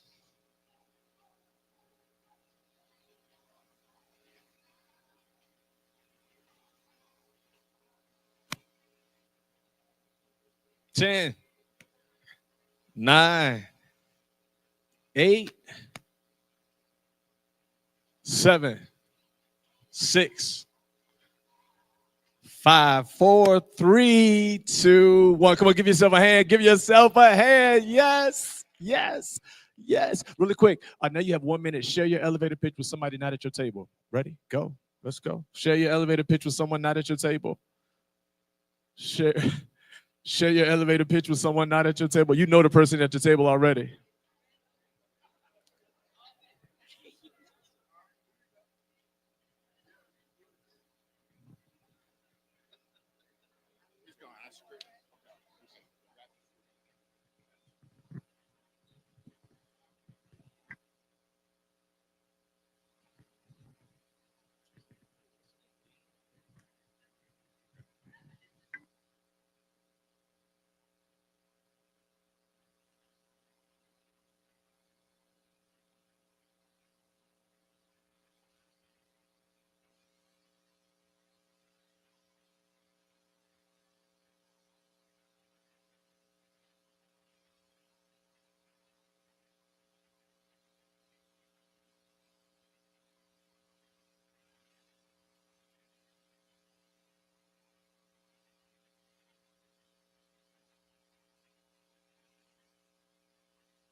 All right, millionaires. We're wrapping it in. We're getting ready for our next speaker. So if we can start heading back, I know you're networking. I know you're getting your snapshots, your elevator pitch perfected. But we are excited to introduce our next speaker who is going to give us some more. So make sure you got your pens and your black books out, or your iPad, your laptop, your pad, whatever you do to make your $1 million plans. Make sure you have that out with you now, whether it's digital or your handwriting. We want to welcome our next speaker up. We're excited to hear from her. We've heard her voice a little bit already, or if you've heard her before, this will definitely be a treat. If you haven't heard her before, you are going to be inspired, empowered. So it's definitely my honor to introduce Mrs. Rebecca Ding. She is one of South Sudan's 89 lost girls. She came to the U.S. as a refugee in 2000. She's a war survivor turned global advocate. She has spoken at the UN and championed for women and children who've been affected by war. Let's give a warm, excited millionaire speaker coach welcome to Rebecca Ding. Hi, thank you, thank you. How is everyone doing? Good afternoon, Loidi. That's a Dinka word of how are you doing? It's one of East African. And Jambo, Swahili word, hello. I am so excited to be with you guys today. And I met Dr. Mark last year through a book collaboration that we were on a billboard. And I just remember I was like, why am I meeting him now? Because when my book over there, What They Meant for Evil, came out, 2 months before it came out, two guys flew down from LA. And they say, can we buy a right to your book to make a movie? And we will write you a check right now. And I was so tempted, right? I look at that. And then I'm like, no, you haven't read my book. Why do you want to buy it? And they told me that your book is a star review by Publishers Weekly and Carcass Review. These are book magazines that don't agree on anything, and they both endorse your book as a star review. And then I was like, no, I'm not going to sell my book, because when I choose the title of my book, What They Meant for Evil, I had a history of me being displaced in my home, my beautiful village in Africa. Most people, sometimes when we hear about Africa, we think of it as a country instead of the continent. And it's the second largest continent in the world, and very diverse, not only diverse in its skin color, in thought, in words, where mathematicians were born, where Nubian people were the first civilization and first Christian, by the way, which is my heritage from the Sudan. So I was like, no, what they meant for evil, if it becomes something big, I warn my people. I took a leap of faith of writing my story as one of the lost girls of Sudan, but this is our story as a collective story. So my book, What They Meant for Evil, not only did I have all the evil that war have done to me, being displaced, my family members dying, women and children perishing, and also being in a refugee camp. And sometimes when I talk to people that grew up here in America, I always tell them that there's a difference between refugee and immigrant. A refugee is somebody, that decision for you to be a refugee is made for you. You don't have a choice. So for me, it was when the bombs was going on and we are running, and now I'm at the border of Kenya and South Sudan. Back then it was Sudan. And then that was the first time I heard of the word refugee. And I'm like, what is a refugee? I know my name because I came from a line of people that taught me to name my genealogy to 15. So I went on and I say, no, I'm not a refugee. My name is Rebecca Nyanune Denga Well, and you will read it in my book. And I go on, they say, it doesn't matter. You are a refugee because you are kicked out of your country because of your ethnicity, your skin color, or your belief. That is a refugee. Immigrant can fall under the same circumstances, but at least they have a meditation that this life can no longer contain me. I'm going to make a move, whether I die in the sea or I don't make it at the border. I'm making that decision. So that's the only difference is, and I describe that on my book. And then also, when I choose the title of my book, What They Meant for Evil, it comes from Genesis 50:20, when Joseph's brother sold him to Egypt into slavery. And years later, there was famine in the land, and Joseph's brothers show up in Egypt. And who have they found that is high in the land, commander, and on the food distribution? It was Joseph. And they were so afraid. They say, is Joseph going to kill us? Is Joseph going to pay us back for our evil? And Joseph said to them, what you meant for evil, God intended for good, the saving of many lives. When I came to United States, I had what is called black privilege. I never thought of my skin color. Now I'm in Michigan, in a white neighborhood, when I'm constantly being pulled over and asked, do you live in this address? And I had no idea what they're talking about. Yes, I live in that address. What's going on? And then I learned of the history of this country and how the transatlantic helped me. It was what was meant for evil. But when I came in 2000, I was able to sit in classroom. I'm able to vote as an American citizen because of what African Americans have done and those who came before me. So that's when you see my title, What They Meant for Evil, is what I had in mind. And also, I think now we are in trying times where we are seeing evil being meant over and over. When I came in 2001, there were a lot of people that were in a refugee camp waiting. And then when September 11 happened, everything was cut. Those people didn't make it out.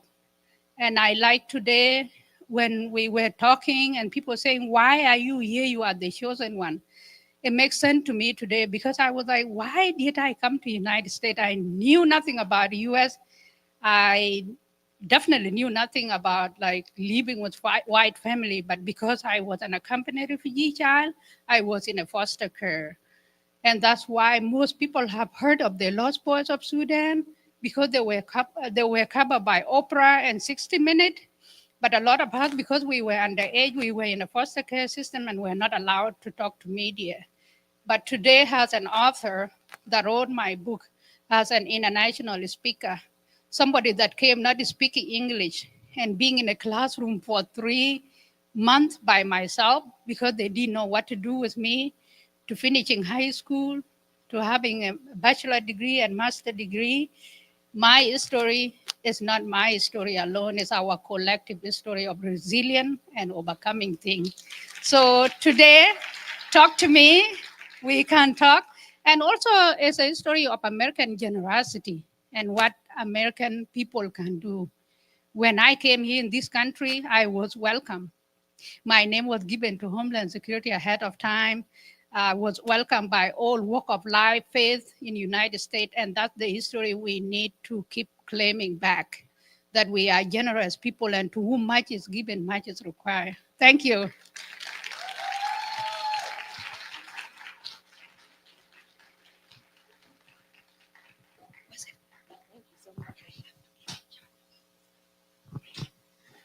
What they meant for evil. Anybody else got a story similar to that, right? You may not have been a refugee or an immigrant, but many of us have faced things that other people or even sometimes ourselves thought would take us out or stop us, but it turned into excellence. It turned into survivor. It turned into thriving. It turned into success above whatever we could even think of, right? So that's exciting. Thank you so much for sharing that.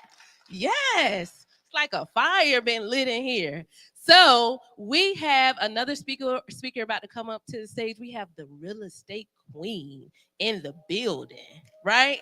All the way from Pennsylvania. Woo! So she is coming up now, Miss Tiffany Toll. After she comes up, we'll have a little break, do some takeaways, and then one of the moments you've all been waiting for, lunch. So I'm going to very quickly introduce Miss Tiffany Toll. Again, she is the real estate queen raised in Philadelphia. Woo woo, Philly.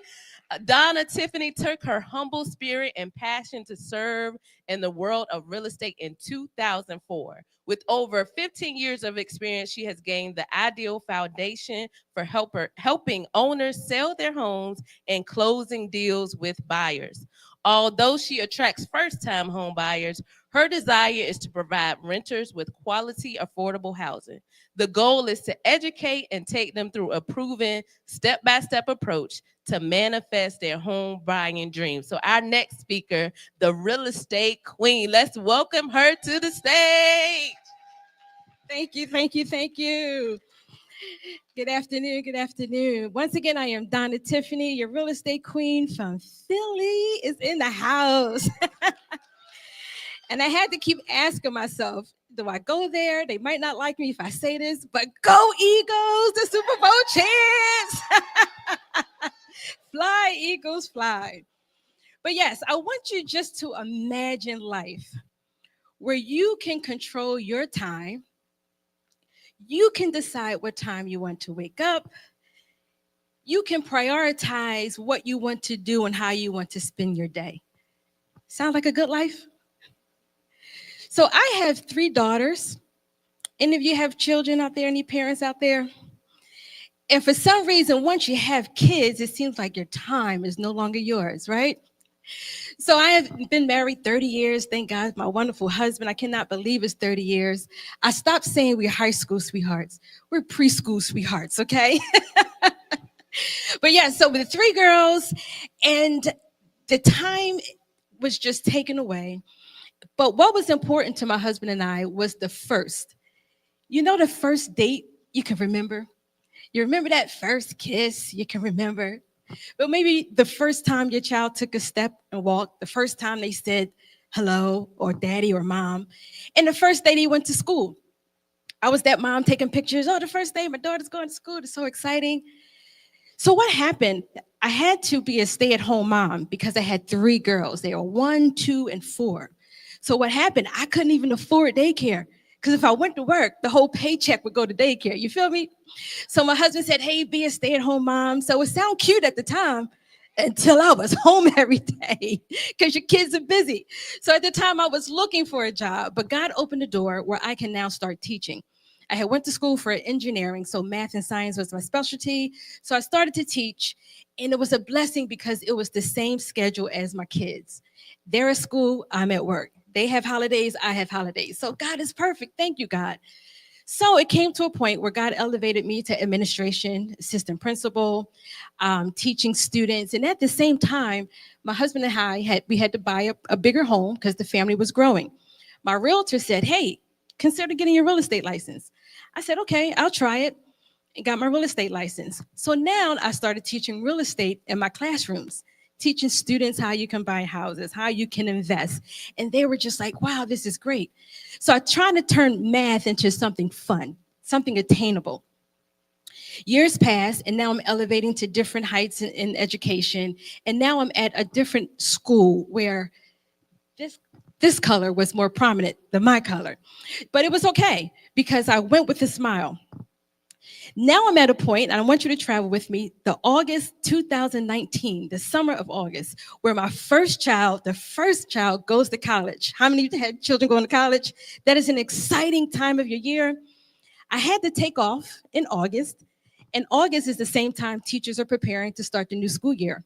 So my husband and I were going down, taking our child to college, and I get back to work, and I got a write-up. I got a write-up because I had taken a day off that was considered the blackout days because we were preparing for school. The students hadn't come yet, but it was a blackout day. So it was at that time I realized I can't control my time for something that's so important, taking my child to college. Something is getting in the way. But I had to change my mindset. It was quick for me to say, you know what, I quit. My family is very important, I quit. But I said, God, I need you to help me. And when Les said you had to make a choice, I made a choice to change my mindset. And I said, you know what, this won't be my job, but it will be my financial partner. As I exchange my time for the finances I need to build a legacy that I want, I'm going to go to work with a smile on my face every day. So I did that for a couple of years, and guess what? I was able to fire my boss, guys, because of the opportunities that God gave me in the real estate. So I took the finances, started investing in real estate, and because of the passion of education, I was able to now teach people how to build wealth by investing in real estate. As a licensed realtor, I help people, first-time home buyers, purchase home, people who want to sell their homes, help them sell, but most importantly, how to invest. And we help our clients find distressed properties under market value. We have an awesome team that will rehab that house and make it beautiful and then sell it for a profit. You take your profit and you reinvest and do the same thing. If some opportunities come up and you want to hold it as a landlord, then you become the cash flow queen. And you have cash flow coming in every month. But you might ask yourself, hey, I don't know real estate. I don't have the time. Time is not the problem. The education is not the problem, because what my team and I do, we educate you, take you step by step through the process and keep you aware of what's going on. Certain permits that you might need to pull, certain variances that you might need. Do you like this kitchen layout? How about these floors? And we make the process engaging so you're excited about investing and making financial literacy for your family. And I'm glad to say I have two ladies here from Philadelphia. These were two of my clients, and I've helped them invest in multi-units. They had their first rehab flip here. And I have to say, I'm so excited for them both. They may have went to their property less than 5 times. Am I correct? Because throughout the process, our team takes the whole baton and we take you through demolition to open house and help families create wealth and financial literacy for their kids, and just have a life where you can fire your boss and take control of your time.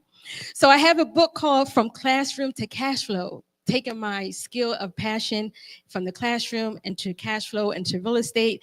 So I have some copies for you. And if you want to take control of your time, consider investing in real estate. Donna Tiffany, a real estate queen, we can help you do that. Thank you so much.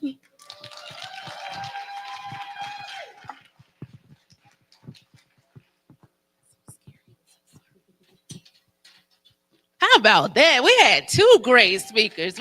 Y'all, it's been a great morning. It's been good. It's been great. It's been amazing. So this is what we're gonna do. We've just heard two amazing speakers. We've just got some real estate, extraordinary information from real estate. We've got an inspirational story about how you can go from one side or one mind state to the next. So let's do this. Let's break back out in our teams. We're gonna take a break. Let's huddle back up. Let's talk about what we just heard. Share some takeaways. We'll take about 7 minutes again. Break out into our groups. Let's share the information. See how we can build on the foundation that has been laid here, and then we'll reconvene for our panel and then lunch. Y'all ready? Break.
Yeah.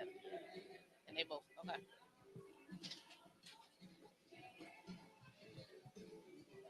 Millionaires, coaches, speakers, entrepreneurs, this is your 1 minute countdown.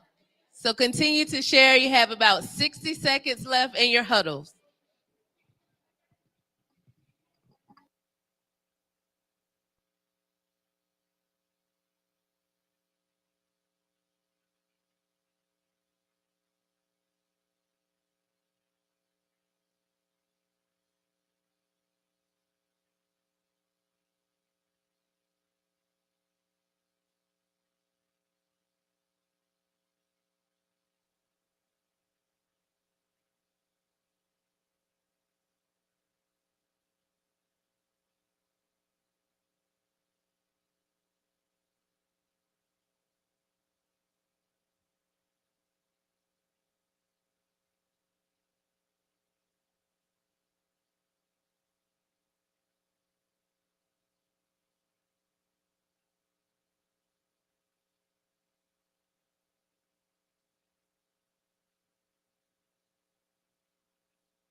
All right, let's count it down. Count it out loud with me. 10, 9, 8, 7, 6, 5, 4, 3, 2, and 1. Everybody, come on, give yourselves a hand. Give yourself a hand. Yes, yes, yes, yes. Listen, we're getting ready to transition to our panel. I'd like to do a couple of things first. I would love to hear from some of you wherever you are. So do we have our microphones? Let's get our microphones real quick. We got 2 mics that are roaming.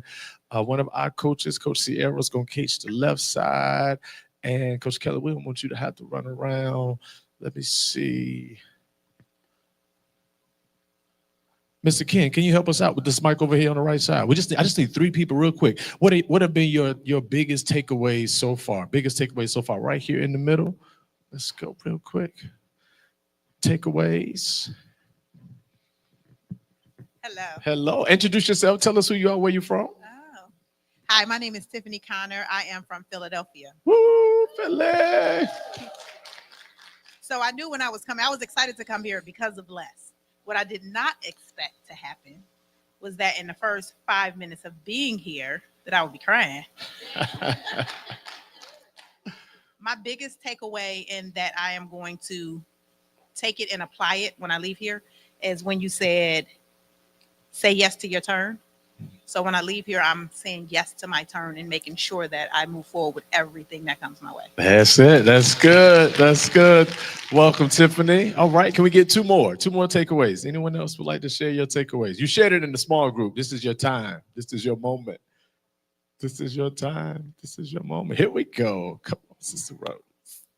I always have something to say. Rose Brody, learning how to fly and getting out of my own way. That's the message that repeats in my brain over and over. This information overload that I carry, information stagnation that I carry, it's time to step out and be bold. That's good. That's good. That's good. Information overload. We're going to dump that out. That's good. That's good. Let's get one more, and then we're going to walk. Yes. Hi, I'm Crystal Bell from Philadelphia area. I came with Tiffany Toole. One of the things, it was a lot of things, but one thing you said out of Fly was shifting how I look at my losses to learning experiences opposed to failures. So that was key. And then one of the things that Tiffany said when she was up there is that she made her job became her financial partner to fund her purpose. And at a certain point, she was able to fire her financial partner and just work out her purpose and work in her purpose. Because sometimes you can be on your job and get a little weary, and then we decide to jump ship because I was borderline right there before I came here. But I see now that I just had to change my thinking about the purpose of it right now. Okay. It's getting ready to fund. You know what I mean? Where I'm going. Good. That's good. That's good. That's good. That's great. That's great. That's great. Great. Let me do this. Let me share a couple things. One, I want to kind of talk, and I want to highlight actually kind of what Tiffany just did there. And let me celebrate Coach Tiffany. Yes, great job. Phenomenal job. I want to celebrate our Sudan survivor. Come on. We thank God so much. We celebrate you. And other speakers that have already come. So a couple things I want to do. One, I want to talk about that financing your business and stepping out in business. I want to talk about how we stand on business. So we will talk about. And then I want to introduce you to what is our Playmaker business model. First, when we talk about standing on business, there are usually 3 things that I hear over and over again from entrepreneurs who are trying to figure out their next step. They want to know, 1, do I take a leap of faith and leave my job and start my business? So that's the question they ask. And here are the 3 things we typically answer with. 1, consider if the place you work is actually training ground for what you're getting ready to go into. So you don't want to abandon training too early, right? The people you deal with, the personalities you deal with, the exposure that you have, the network you're building, all of that may be necessary for where you're going. If you detach too soon, then there's a chance you actually cut off your lifeline. So consider that before you go. Now, after considering it, then the question is, well, how long do I need to be trained? How long does this job train me for what I'm getting ready to pursue? 1. 2, I would say that if you try or ask yourself, can you finance the new business you're getting ready to pursue? Because there are some cases where your job for the business you're getting ready to start. And it becomes something you can tolerate a little longer when you look at your job as the investor into your startup or the investor into your business, and not a place that's stopping you from pursuing it. Work until you get there. And then the third is, how do I know when it's time? Then there are moments, right? There are moments where you take this leap of faith, but you must go all in. I've seen so many people say, I'm going full-time in the business. Understand that when you go full-time in the business, as you can, whatever business that is, whether it is coaching or speaking, brick and mortar, real estate, or insurance, whatever it is you do, you must still have the discipline to create a routine. Most people start off in those first few weeks where they don't have to go to work, they don't do any work, and then wonder why it didn't work.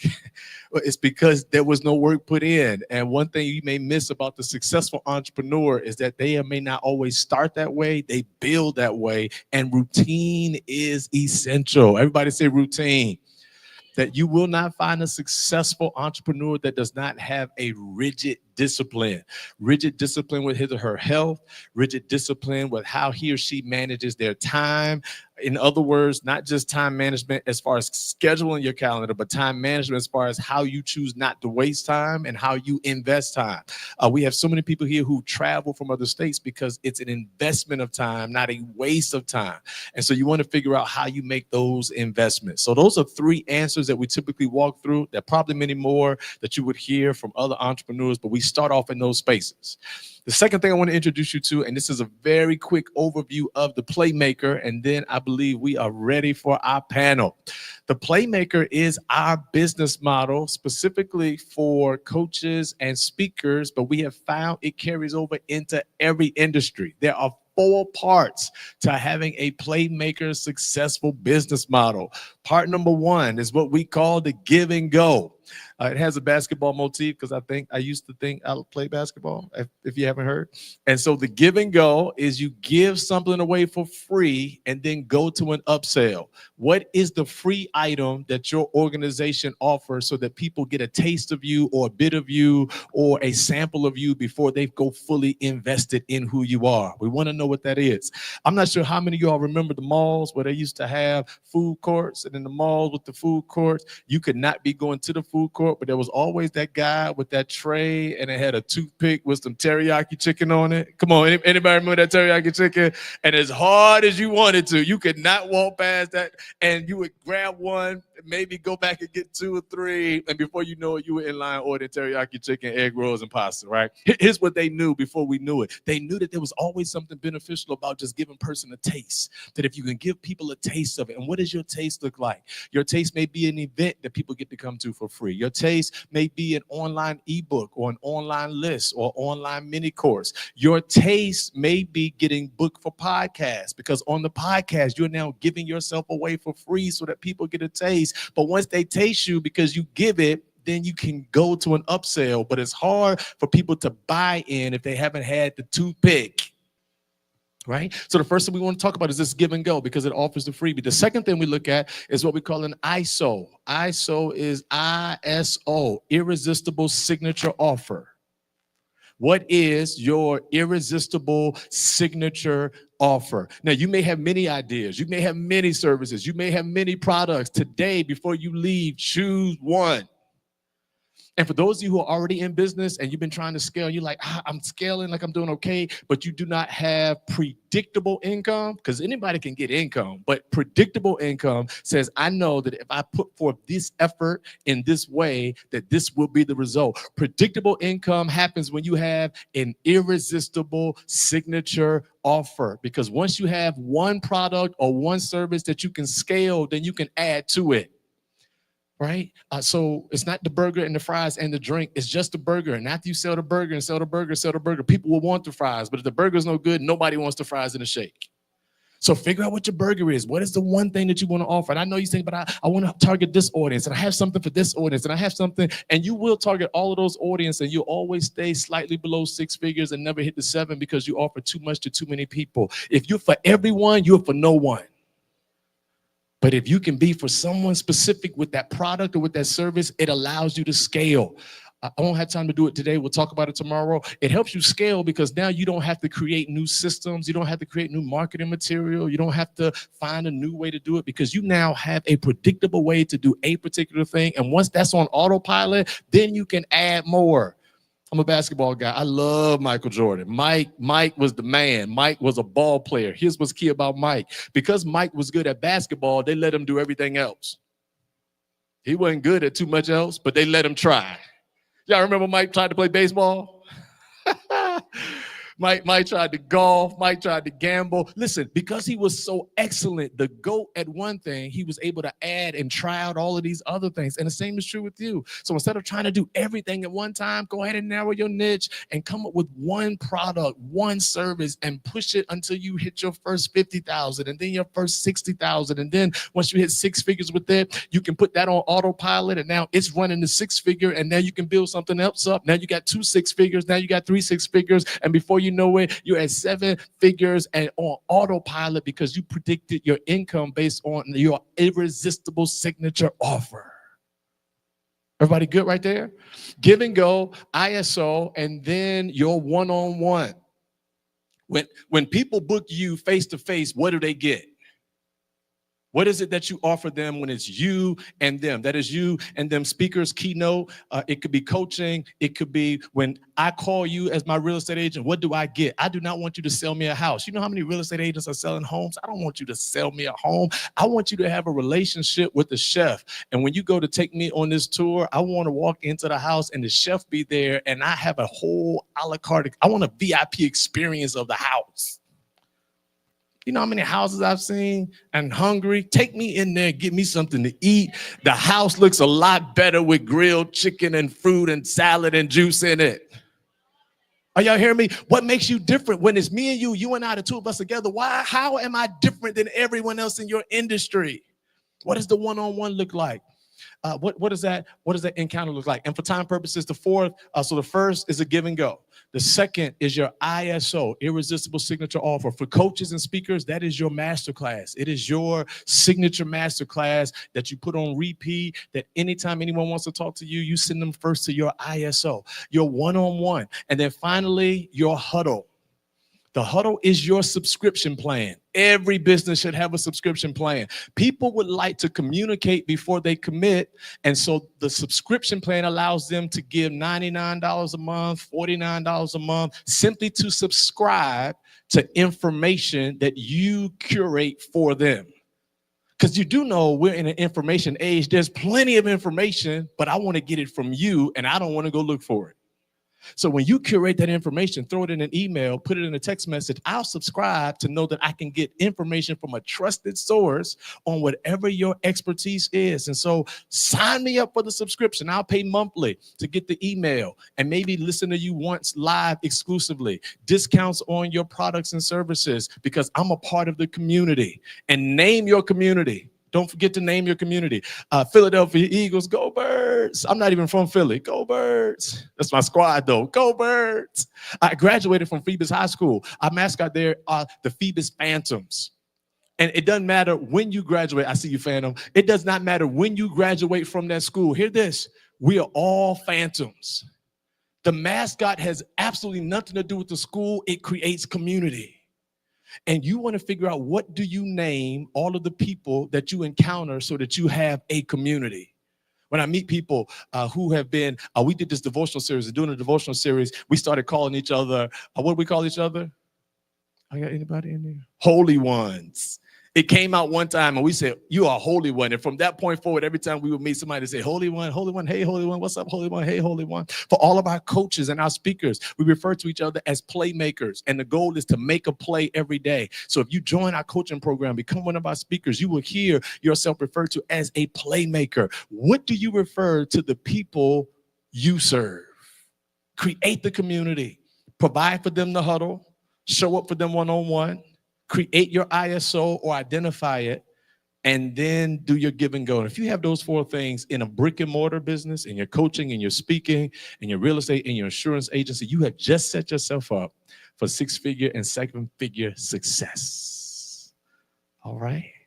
We'll talk about it at lunch, but we're getting ready for a panel. Anybody want 6 figures or 7 figures? Maybe I should have started there. Okay, all right. Just wanted to check. Listen, we're getting ready to start our panel. Here's what's going to happen after our panel discussion. Who will be led? That will be led by U.S. Ambassador Dr. Susan Johnson Cook. Kelly's getting ready to come and introduce all of them.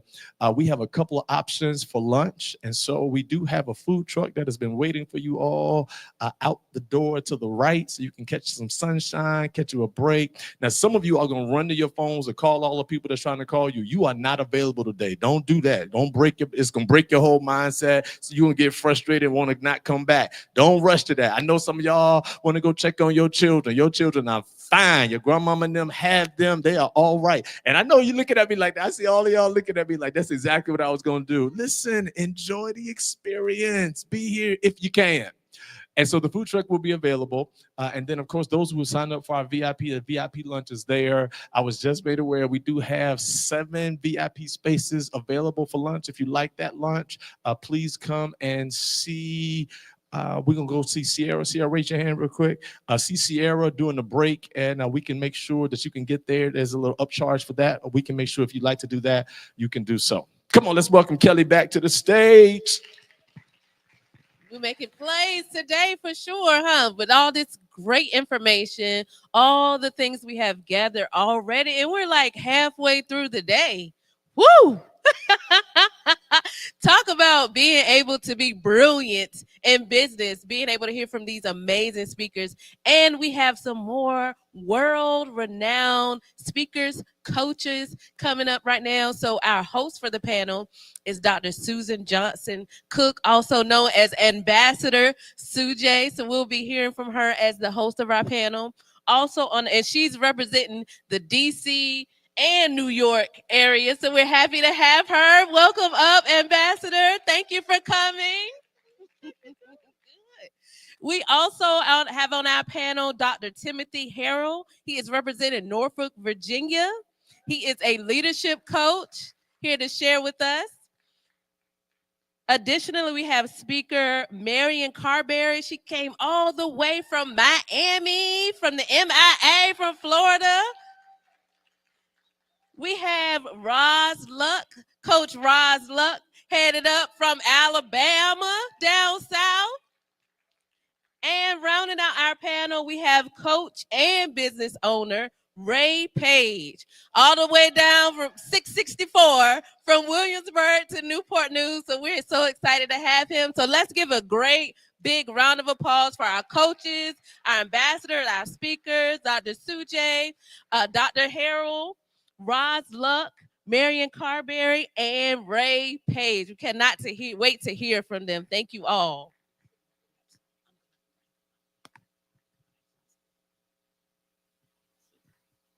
Hey there, how are you today?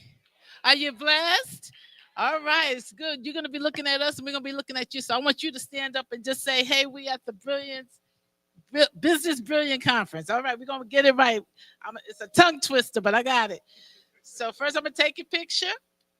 Then I'm going to give you a 3, 2, 1, and you're going to say, hey, we're at the Business Brilliance Conference. All right, you ready? And then I'm going to come to you panelists as well. 3, 2, 1.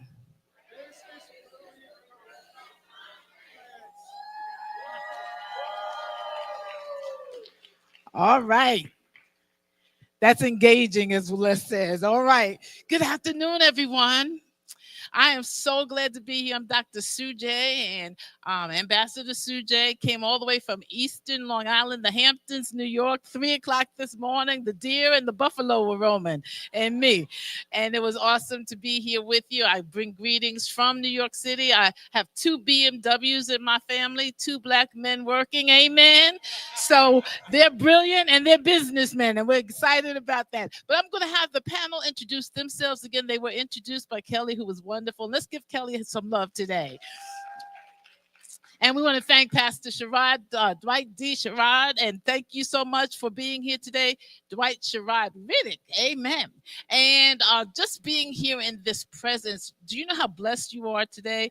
The brilliance that's in this room, the resilience that's in this room. I heard Les when I came in today, and he and I toured together with Bishop T.D. Jakes many moons ago, and it was just great to see him. And then Rebecca Dang, who we were together in California. We invested in a media conference together, and now since then she has a book that's been published. I've got 17 books that have been published, and you have to invest, as Dwight said today. We got to invest in where we want to go. But I'm going to ask the panel from my right to the left if you will introduce yourselves and give us your 1-minute elevator pitch, if you will. Tell us what you do and who you are. Welcome. Welcome. My name is Ray Page, and my elevator pitch. So I am the owner of Supreme Styles Beauty Supply. So what I do is I help as many people who want to open up a beauty supply store. So there is very much a difficulty in us opening up beauty supply stores. We actually own 2.5 to 3% of all beauty supply stores in the United States, and that's a shame because other ethnic groups own them. Exactly. Exactly. Yeah. So my goal is to help as many people open up beauty supply stores, and I have the blueprint to do that. Okay, and I run the Global Black Women's Chamber of Commerce. So I want to collaborate with you because we want to collectively buy a beauty supply place. Okay. Okay. So, Awesome. all right, we are ready to do that. Next to you. Hi, I am Rosalind Luck. I am an empowerer of female survivors of domestic violence. I offer them a 3-step foundation through my coaching program to help them not only become unstuck, but to find their voice and to move forward in life. Welcome. Thank you. And next to you from, is it Miami? It is Miami. Yes. Hi, everyone. So happy to be here. The invitation from Dr. Riddick, appreciated. I am Marian Carberry, and after having worked or overworked myself as an entrepreneur, I found myself at a place where I needed empowerment. So my goal today and for the rest of my life is to empower women to reclaim their story and paint back and pull up on that glory. So that is what I do. I believe over the years, we just don't give ourselves the love and the care that we want. So I want women to know that you deserve it all. Stand in it, own it, claim it, and live your best life at any stage. And yes, at any age. Welcome. Thank you so much. So we have Alabama, Miami, and Ray, where are you from? Right here? Okay, the type. Yorktown, Virginia. All right, welcome. And we just had an interview together on your podcast. And so please tell us who you are. I'm Tim Harrell from Norfolk. I'm a motivational leadership expert as well as a business accelerator. I own Next Level Coaching and Consulting. We do consulting, of course, and coaching for executive leaders. We also own a Legacy Youth Academy where we teach kids from the age of 7 to 17 about business and leadership. And we focus mainly in the inner city, and we love doing that. I really have a passion. I tell people all the time, I'm the oldest youth pastor. I love kids. I love empowering them. We also pastor a church in Norfolk, as well as we own a for-profit business called Environmental Building Services. Wonderful. Let's give them all a hand. And so I'm Susan Johnson Cook, Susan with a Z, so you remember me. My latest accomplishment was I was the U.S. Ambassador at Large for International Religious Freedom with President Obama.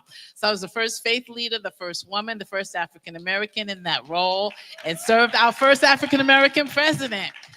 And so at large meant that I had 199 countries in my portfolio. I lived on a plane. People say, where do you live? Either on Amtrak or on a plane.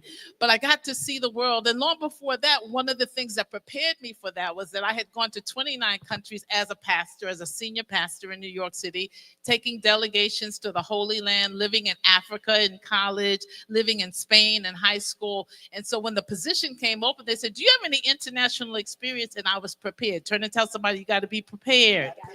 When the opportunity comes, you can have the dream, but you have to be prepared and positioned for that opportunity. And so I've been a pastor, and I've certainly coached faith leaders, women faith leaders. Black women in ministry is one of my charges. But I also now I'm a VIP coach for executive global women who are on the world stage. So my organization is called Women on the World Stage, or WOW. Say wow. So we try to have wow experiences. We're going to have a retreat in June with Iyanla Vanzant and myself. We're called the Queens of Success. I'm queen of everything. All right. And so we're going to be from June 16th to the 19th. I take women who only have a little bit of time but want a whole lot in that time. They don't have a whole lot of time to spare, but when they're together, they want to get the impact. So I help women go to their next level of impact and influence global leaders, women who want to be prime ministers or who've been elevated in politics or in other religions or in spaces that they've not been before. I've been in a lot of rooms, and so I help them learn how to walk in that room and talk in that room. What's your book? What's your hook? What's your look? What do you need to look like if you're going before the Queen of England or the King of wherever? So I help women to go to their next level of success. And so that's what my thing is. So you take your life experiences, as Dwight says, you got to start zeroing in on something. You can't be everything to everybody. So my burger right now, number one, I want a burger. I want a burger. I'm real hungry. But my burger is that I know who my audience is. And that's what you want to define, who your audience is, your target audience. And I think you hear that over and over again today. And the other lesson that Les told us this morning was enroll others. Enroll people who can be your support system, but who have been in the rooms that you want to go in, who are the places where you want to go, so that you can be comfortable going in those rooms. So one of the reasons I'm a coach as I am now was because there was a white woman when I wanted to be what's called a White House Fellow. I worked for President Clinton. It's a very competitive job for 20-something, 30-somethings. But she knew how to walk into the White House. She worked with me on what dress are you going to wear when they interview you? What's the size of your earring? You can't have the big old hoops. What's your hair going to look like? What's your makeup going to look like? And then as she practiced with me, when I walked in the room, it was like I had been doing it all my life. And so that's what coaches do. They get you ready for whatever your next is, but you have to determine what that is. So I'm going to ask each of you today, what was the greatest motivation for what you're doing right now? What was the brilliant moment? The bulb went off in your head. You say, aha, wow, this is what I'm called to do. I'm ready to do. You in any order. Do you want to help us? Miami. Sure. Yes. Well, for me, burnout came after building a $3.5 million a year business. I founded and operated a nursing school. And I was giving no self-care to myself. I was getting older and not fitter. I was working more hours and not looking at my nutrition and not celebrating me, the woman I am, the virtuous woman, the Proverbs 31 woman. I was not living that life. And I looked at myself, and God said, I'm going to help you out here, as he always does, right? Yes. And he says, I'm going to help you out. I know you want to step out of this business. I'm going to give you a nudge. And he gave me the opportunity. And let me tell you, ladies, I took it. Yes. I took it because the time was right. I took it because I knew I needed to look at something that I wanted as a child, which was to let wisdom flow from my mouth, just like the Proverbs 31 woman. Yes. And I said, I am going to speak. That's what I did as a child. That's what I enjoyed doing as a child. So now I'm using this as my playground to, as you would say, perfect this craft. Wonderful. I am not an expert, but I tell you what, it feels a lot better than when I was behind a desk for 15 hours a day. And you're looking marvelous. I'm celebrating you tonight in that goal. And so from burnout, that was your pain point. You took that and you said, I have to help other women with that. But first, I have to help myself and lead by example. So one of my books is called, and it's here today. We're doing it all for $10 so that we can help you. But it's called Too Blessed to Be Stressed, Words of Wisdom for Women on the Move. I was a young pastor. There weren't any other women role models. I was called to pastor at 26 years old, what was then a mega church. They weren't calling it mega church. And I burned out. My 7th year, I didn't want to go to the church. I didn't want to see nobody. And God gave me a gift of a sabbatical at Harvard University. And I lived near the Charles River. And every day I walked around it, he leads me beside the still waters and restoreth my soul. And so this book are scriptural steps, how you bounce back from burnout. So what triggered you, Tim Harrell, in terms of your multimillionaire business, but you're also a pastor? What triggered you to be the coach who you are now? For me, because for many years, I went through an identity crisis. Mm-hmm. Didn't know, from day to day, I didn't know who I was. Yes. I could be Bishop Jakes this day. I could be Creflo Dollar the next day. I went through that identity crisis, but then I got to a point where I hired a coach. And I had a coach for a year and a half. Some of you may know Bishop Courtney Macbeth. Yeah. He was my coach, and he helped me work through my mission, my personal mission statement, my personal vision plan, and I was able to figure out who I am. You came to yourself. I came to myself. Yeah. I came to myself, and I got, because at one time in my life I was not comfortable in my skin. Yeah. I wanted to be in everybody else's skin. Mm-hmm. And he helped me work through that, and I became comfortable in my skin. I loved who I was.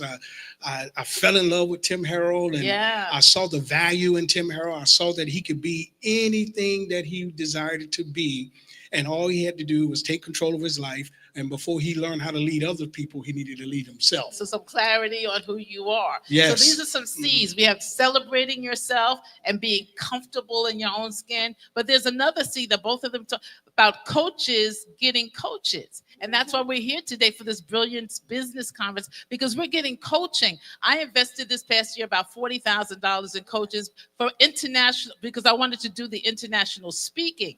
I had gone as a diplomat, which is a different role. I was a government representative representing someone, but I wanted to get on stages that I hadn't been on before. So I'm going to South Africa at the end of April and other places. So people who had done TED Talks internationally, I hired them to teach me, train me, work with me so that I could be coached, even though I am a coach. So you want to invest in where you want to go. Invest in your success. Write that down. Invest in my success. So we celebrate, comfortable in your own skin, getting coaching. Ray, what was it that triggered you to kind of be the person you are? Why beauty supply? What did you see? Okay, so as far as the beauty supply, I see that I believe I was called into it. Okay. I did not have an aspiration to open up a beauty supply store. So my story is, I'm gonna keep it brief, I came home from prison. I spent 7 years in federal prison, and upon coming home, I had nothing. And so my goal before I was incarcerated was I wanted to open up an urban clothing store. Mm-hmm. So that was my goal. So I linked up with my business partner. He's been my business partner for 20 years now. And he was vending out in Newport News. And I pulled up on him. I'm like, hey, I want to buy some things and go back to the Williamsburg area and sell it. Long story short. So that was the goal. We ended up opening up a beauty supply store. A clothing store. Mm-hmm. And it was a pastor I knew that had a clothing store with her daughter. They was ready to sell it. She called me out the blue. Said, I'm gonna give you first dibs on it. I called my business partner. Well, he was my friend then, and to tell him about it, we opened up the business. So lo and behold, it was a beauty supply store in Williamsburg. And they were going out of business, and they called us. That's why I feel like I was called into it, because they called us and asked us about, taking over that business.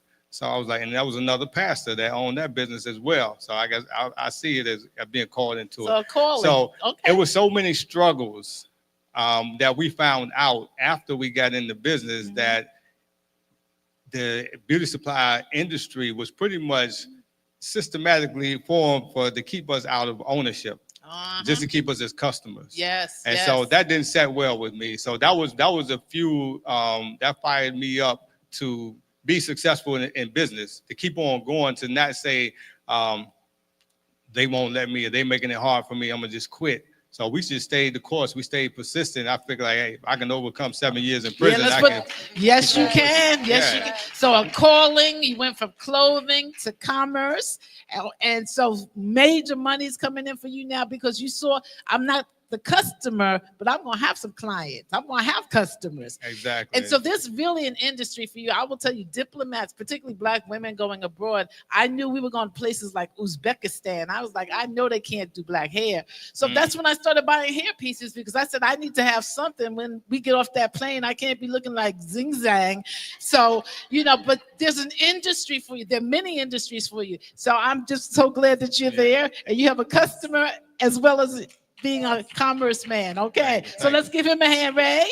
All right. Now, if I can, just very briefly, and all of that just fueled me to start the program, Beauty Supply Breakthrough, because I wanted to, if I can come from prison and do this. Yes. And I see a lot of guys that were coming home and they was, I just wanted to inspire more people to let them know. So I do have a target market to help those coming home from prison to get into business ownership, but ultimately anybody that wants to get into business. Business Supply Breakthrough, is it? Beauty Supply Breakthrough. Beauty Supply Breakthrough. Yeah, Let's we're give gonna him a hand. break through all the barriers. Oh yeah, we're gonna break out and break through. All right, I'm loving it. I'm loving it.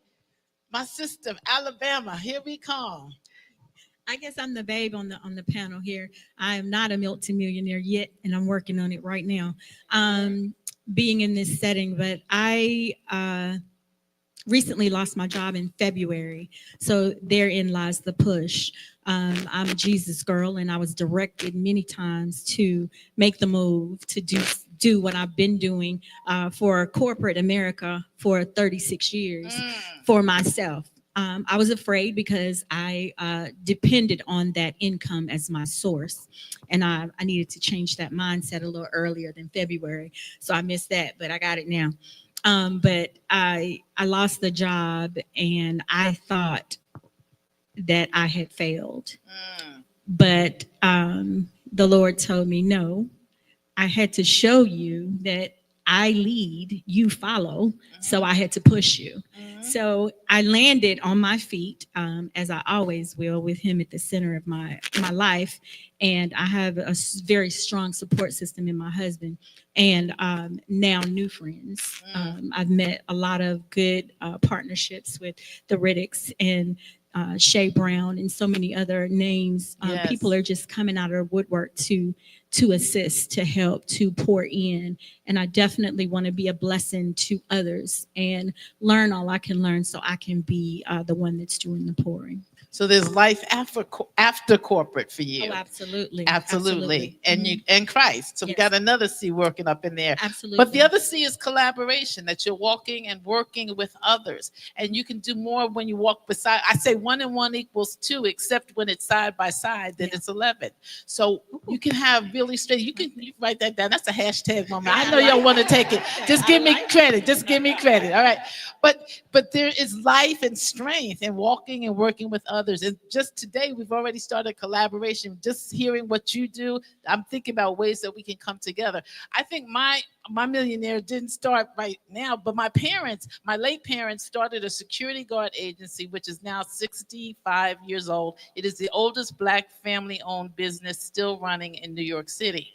So I was born into a family, and they were civil servants by day, another C, but at night they said, we're going to collaborate, we're going to be partners, and they worked and worked and worked until the business got on their feet. But when you see models of success, then you're surrounded by models of success, then failure is not an option. Right. And so those were some things. So just keep being persistent, partnering with others. So there's another P I want to talk about. So we talked about, so another P that I think is perseverance. What keeps you going? When the business, some days it's not as where you think it should be, or you're just tired, or you were on the verge of burnout. What keeps you going? Tim? My family. Okay. My wife is a great motivator for me. We've been married 41 years. Mm-hmm. And come on, we got to give it up for that. So, before before I've been saved 34 years, but before I gave my life to Christ, I had a crack cocaine addiction for 5 years. And my wife stuck in there with me for those 5 years until I gave my life to Christ. And when everybody else abandoned me, she was there. Wow. So everything I do, when I feel like giving up, I think about my wife. That's awesome. And, That's awesome. and it motivates me to keep going. I love it. What keeps you going, Ray? What keeps me going is faith and family. All right. Yeah, faith is, I would say, was my foundation. That keeps me believing that things can be better. Things will be better. Yes. And then like what helped me through just changing my mindset when I was incarcerated was I had 2 sons at the time. Okay. I had 2 young sons, and I realized that, I messed up. And if I was to give it another chance, that would never happen again. I love it. So I would say my faith and my family. Wow. Let's give it up for Ray. All right. Now, Miss Alabama, what's your first name, please? Rosalind. Thank you. With a Z or S? All right. So Susan with a Z meets Rosalind with a Z. So you remember me. That's it. Come on, slap me high five. Come on. And we both got that red. We working it. We rocking it today. Don't I look good up there? No, let me stop. No. So Rosalind, what keeps you going? What keeps you going? I want to say that I don't have a plan B. Plan A is it. And that's what I stand on. Failure is not an option. Giving up is not an option. I have 5 children and I have 6 grandchildren. Ooh. And I don't want them to go through what I went through to get where I'm going. Wow. So I want to pave a way for them that is not easy, but automatic. I want them to understand the value of hard work, but I also don't want them to have to go in the dirt to get it. Wow, I love that. Ooh, those are some quotable moments, Ms. Rosalind. You could be a writer or a speaker. You all right? I'm loving it. I am all of those things. All of the above. Okay, thank you. What keeps you going? When I learned the world is not as kind, again, I go back to my childhood a lot. But when I learned that this world is not as kind, I just always wanted to make a difference in it. And that became my driver every day of my life. I co-authored with Les Brown and my chapter, How My Best Got Me to My Best Self. It just all of those things that I believed in as a child, just being good, and doing your best. That's what drives me to this moment every day. I love it. Yeah. So Ray, you mentioned faith and family. I have another F, and it's fun and funds. Funds and FUN. So when you're brilliant and you're building your businesses, what do you do to have fun? My wife and I, we like to travel. Okay. So we'll travel all over the world. All over the global travel. All over the globe. Okay. Yes. All right. How do you have fun, or do you?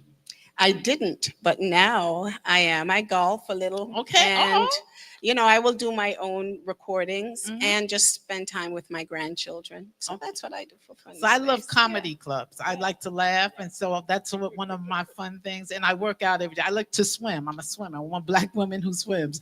So I like the water, anything by the water. So my retreat, June 16th to the 19th, is called Selah by the sea. Selah is the word from the Bible that means pause. And we pause with a purpose. And that's what I want to do. Because busy women, we say we take the busy, the BUSI, out of business. So that just stop for a minute and celebrate your achievements. Sometimes we're working and getting to the next and to the next, that we don't celebrate right now who we are and what we've achieved and what God's allowed us to do. So I want you to take some time, turn to tell somebody, chill a minute. Tell them, you're a coach, but say, chill a minute. You can chill, be still. And sometimes it's the people who are around you who are draining you like a battery. Sometimes they're draining everything. Sometimes you have to change your crowd. That's another C. Sometimes you got to change your crowd as you're enrolling others. You can slap somebody high five on that one. And if you don't know how to tell them goodbye, say na na na na na na na na. Hey. Okay, y'all got it. This is the crowd. I'm feeling you. What is it that you do to have fun, Rosalind? As I mentioned, I'm just starting my business. So that's fun right now. Okay. So that's what it is. My husband and I, we love to travel. We just came down for a week to spend with the grandchildren from Alabama to Virginia. So I was at home and then I came here. So that's probably the biggest thing for me is just seeing them while they're still wanting to hang out with grandma. Yeah, that's a good thing. And Ray, what do you do to have fun? Now, how old are your sons how old are they now? That's a good Are question. they men? I mean, are they grown men? Oh yeah, they're grown men. Okay, Yeah, okay. yeah. One is 34 and one is 27. Okay, Somewhere okay. around there. All right, cool. Yeah. And so family. Actually, no, 30 and 34. Were you there? The boys. Were you sure? Okay, all right. No. Okay, two, okay. two girls came behind them. So I'm Okay, trying to keep track okay, of all the okay. numbers. I'm not in your business. It's okay. It's okay. But I have two sons also, adult sons, and Tim was asking me earlier. I said I'm learning how to mother and not smother. So that they want to be around me. I have two guys, and I'm a guy mom. I'm the soccer player. I'm the basketball player, the swimmer. So they bring me great joy. What is it that you do to have fun, Ray? I would say I have 6 grandchildren and the 7th on the way. So yeah, being around the grandchildren, I believe that's the most fun that we have these days. What do they call you? Pop. Okay, pop. Okay. Pop. Yeah. All right, so now millionaire mindset. It has a millionaire mindset. So I talked about the other F, meaning funds, Funds. As you're making money, how do you acquire wealth? And we need to do this in 30 seconds. This is your 30-second answer. How do you maintain and acquire wealth? Because there's a difference between just having a little bank account and having wealth. So quickly, you want to start, Tim? I invest. Of course, I invest in the stock market. I also invest in helping other people start their businesses. Okay. I believe that living the amazing life is helping others succeed, and I believe that's a legacy that I leave with others. Great word, legacy. Diversification, but I suppose I would probably be a hypocrite to say it's always good. You can make money and you can lose money. Okay, so you have to be able to have those skills and backup plans for when it doesn't go so good, especially when you're an entrepreneur. Remember, you're a risk taker, and sometimes you might take that risk and it may work, and other times it does not. So you have to be very keen on diversifying, putting all your eggs in one basket, and believing in yourself. You have to believe that even when you lose, you can win. And even when you're losing, you're winning. All right, so keep that's that it. in mind. Even when you're losing, you can win. And wealth managers. You can have some wealth managers if you're not really great at yourself. Rosalind, quick 30-second. I would say the same. Mostly creating those multiple streams of income and having passive income. Yeah. So that my money is making money while I'm sleeping.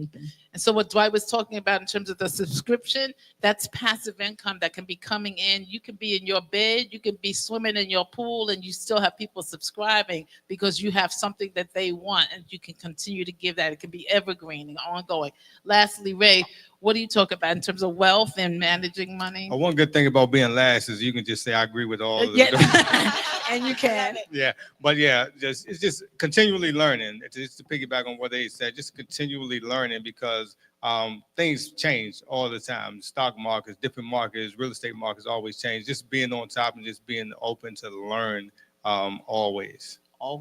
So as we begin to close, I have 3 books that are at this table to my right, your left. My fabulous 5th chapter for those who are 50 plus. It's my turn now. After you did all the baseball games, it's your turn. And I'll be glad to sign it. Too Blessed to Be Stressed, Words of Wisdom for Women on the Move, Scriptural Steps. And we have, if you're a woman in ministry, the Sister's Guide to Survive and Thrive in Ministry. And next week in Washington, we're doing a Women in Ministry conference. You can see me afterwards if you're interested. Dr. Janelle, who's going to speak later, is the chairperson of that. But my thing is through retreats, keynotes, motivation, and helping women go into new rooms. That's my niche, and I'm sticking to it. So I'm Susan with the Z, so you remember me. Won't you join me in thanking this amazing panel? Come on, let's give it up. Let's give it up. Let's give it up for this amazing panel. And let's give it up for Dwight Riddick and our coach of the coaches. And let's give it up for yourself. Celebrate who you are. Turn to the person beside you, say, "You looking mighty good." Turn back to them and say, I know it, I know it, I know it. I know it. Thank you so much. It's back in Kelly's hand. Let's give it up for her as she comes on stage. Yes, keep the energy up. Let's stay on our feet. Keep the energy up. Keep the energy up. I know you're ready to go to the next thing. So this is what we're going to do. It's going to be fun. And we're going to remember how to save, invest, and make more funds, right? Did I get it right, Dr. Sujay? All right, so this is what we're going to do, okay? We are so excited for lunch. So our speakers, our VIP, you will have lunch over in this area behind us, behind the curtains. If you upgrade it, if you can meet Coach Sierra over by the audio-visual area, if you sign up for general admin, we have a Caribbean food truck outside, right? So you can get some good, I don't know what they have out there, but in my mind, it's oxtail, it's plantain, it's rice and peas out there, it is some snapper out there. I don't know. So if that's not on the menu, then don't tell them I said it, okay? But we are headed out and we are excited. So again, if you just upgraded, if you can meet Coach Sierra over speakers, you are welcome to go into the room over here. But let's go. Let's have fun. Network. Talk to somebody you haven't talked to today. And know that you can use more than one word this time. And there are tables. If you are visiting the food truck, over in the gym area, there are tables set up for you to stay and eat. So you don't have to leave campus. You don't have to stand up to eat. And if you want to get a little jig in before you leave, we got a little line dance. You can do keep it shut before you leave. All right, see y'all back in a little bit. I can't do it by myself, can I? There you go.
I know everybody's smiling now. You got some good food, good conversation, and networking. Now, I don't know what you ate during lunch, whether you were in the luncheon or you got some of that good. Anybody go to the food truck? Get some oxtails, some rice and peas, some curry chicken, whatever you had. I know it's good because I can tell by the smiles on your faces. Because before I left, y'all kind of like, okay, what time is lunch? Right now we're back. Everybody's smiling. Everybody's talking. This is what we're going to do. You got a few carbs in your system, right? You got a little meal on your belly. Let's get a little, we've been doing some exercises. Let's get a little line dance going, right? We're collaborating with together. Let's do a couple moves so we won't, I don't want you going to sleep. We still got some more speakers. You can't go to sleep. Not yet. Not yet, right? So let's give it up for DJ Money B. Can you get a line dance going for us? We'll get moving after we got all that good food. We don't want to get sluggish or get the itis. We got to get moving.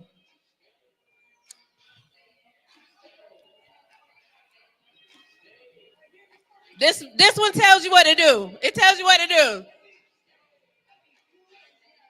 Y'all ready? If you don't know how to do it, find somebody that does. They got you. But it tells you what to do.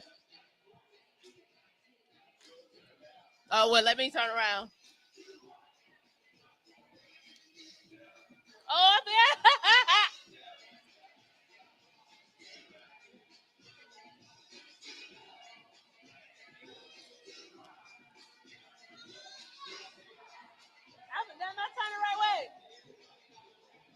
To the right. Step, step, step, step, step. Take it back. To the left. To the right. And we're going this way. Slide, slide. To the left. To the right. Step, step, step, step, step. To the left. You're going to slide. We turn to left. Slide, slide. Y'all got it. Look at y'all. Step, step. All right, let's go. Take it back. To the left. Step. To the right. Ooh. Slide. Last one. To the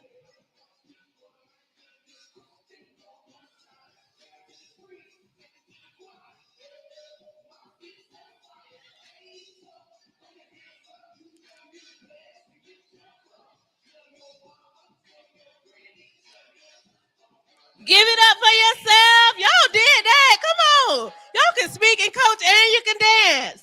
Triple threats in the building. Okay. Everybody looking good. We got some movement. We are excited. We got the best DJ in the 757 in Virginia, in the U.S., globally in here. So everybody's been to lunch, right? We got a little movement in so you can tell. If you have a fitness coach, you can tell them that you went to a conference. You got business brilliance and you got some fitness in. So we have two amazing speakers. We have one speaker coming up and then we're going to do a little huddle. And then we have another speaker coming up. Y'all want to know who the first speaker is?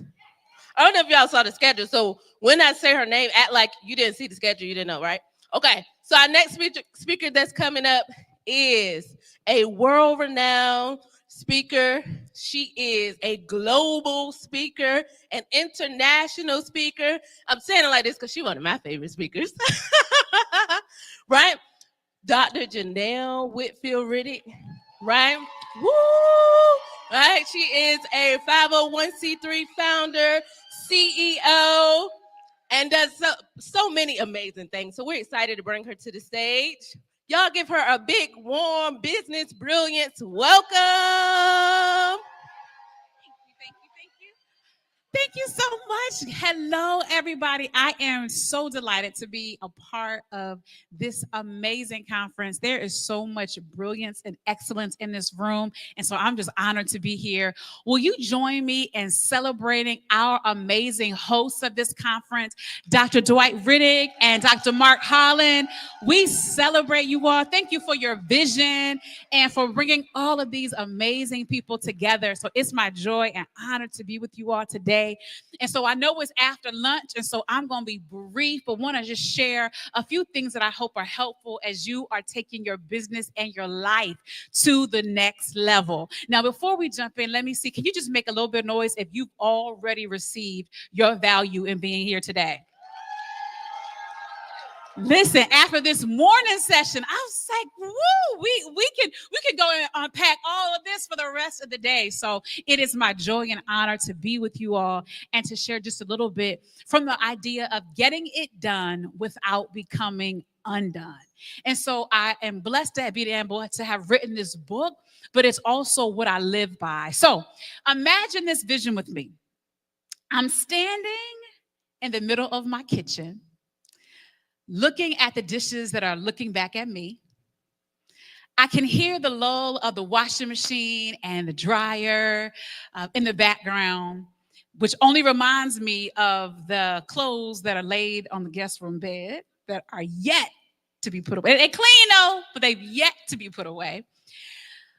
I'm preparing mentally for one of the biggest business meetings of my life. And then I'm starting to get a little irritated by the constant dings of the notifications that are coming up on my, I'm like, this is before I knew how to silence notifications and all that good stuff. So I'm getting irritated by the constant dings that are coming up on my phone from incoming messages and emails and all of these things. And I'm thinking to myself, if one more person asked me to do one more thing, I think I may just scream. And I thought to myself in that moment, there has to be a better way. And here's what I discovered. There's a better way. Over the years, I have been blessed to find key strategies and structures that can help you fulfill your maximum level of success without sacrificing yourself or your sense of sanity. No longer do we have to be productive, but then lose our peace of mind. If I told you that you could have it all, who would say, I want that? I want to be able to achieve my goals and achieve the things that I know God has destined for me, but I want to have joy on the journey, right? I want to be able to juggle it all and then still be able to enjoy the blessings and the relationships that God has given me. If I told you that you don't have to sit in your corner office and crumble when nobody else is looking, would you want to know the secret to that? And so it's simply what I call, and I'll just give you a little bit of it today, and we'll be here throughout the entirety of the weekend. But it's what I call the VIP model, because I believe that you can indeed have it all. Thriving business, thriving career, but also thriving healthy relationships, so that you're not achieving success on one level and then allowing other areas to fall by the wayside. When people who love you the most end up getting the least from you, I don't think that's the way that it has to be done. Here's how you know that you need the VIP model sometimes: when people who you love and care about ask you a question and they don't realize that you are already at your capacity. And so they call your name, and the people that you love so dearly, your response is, what? What do you want? Right? And it's not that you are upset or angry at them. It's just that you're trying to find a way to juggle it all. Here's the VIP model. V. There's a vocabulary for people who get it done. Won't go through the entire list of vocabulary, but one of the key words in the vocabulary of people who get it done without becoming undone is simply, you ready? No. You were expecting something real deep, right? No. No is a complete sentence. No does not have to be followed up by explanation. Simply no. And here's what no does. No protects us from so many things and helps us to grow both personally and professionally. Because when I can say no, I'm not available, that's going to help me prevent burnout. Because I used to think years ago that I could say no, I wasn't available only if I already had something else on the calendar. Now, a few years later, I realized that no, I'm not available. There doesn't necessarily have to be 5 other meetings planned, but there has to be intentional time carved out that I can pour into myself, invest in myself, learn and grow so that when I show up as my best self. No, not available. No. How does that help your business? No helps your business because, as our coach, Dr. Riddick, often says, if you want to be inch wide, mile deep, no helps me focus in on what my niche is. For those of you who are hissing, I don't know what my niche is. Sometimes being able to say no to certain things helps you zero in on what it really is that you do. I'll give you a practical example. Chick-fil-A. You may not like Chick-fil-A, but they know their niche. I love shrimp and seafood, but if I were to pull up, I saw some of you went to Chick-fil-A for lunch today. If I were to go to Chick-fil-A right now and I were to say, hello, and they're big smiles and great customer service, and I were to say, may I have a grilled shrimp platter?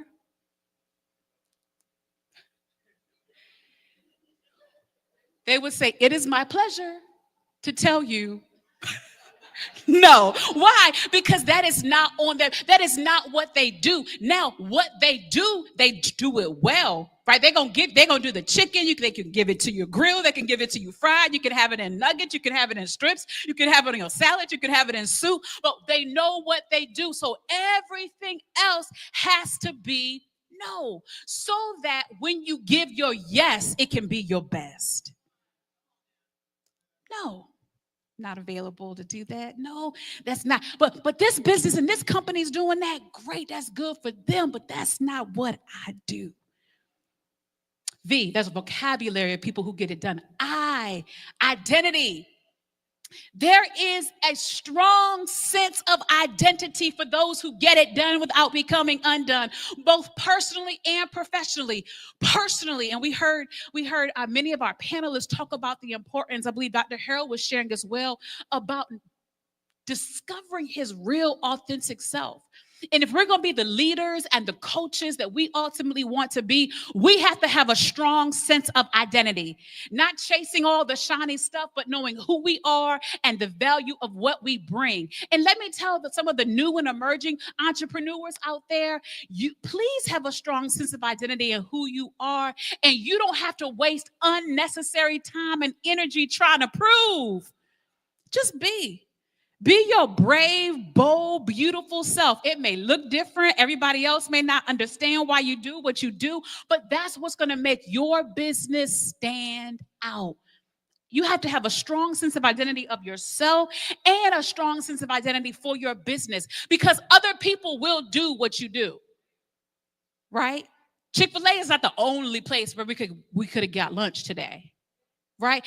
Other people will have maybe the same products that you offer, but they cannot do it like you.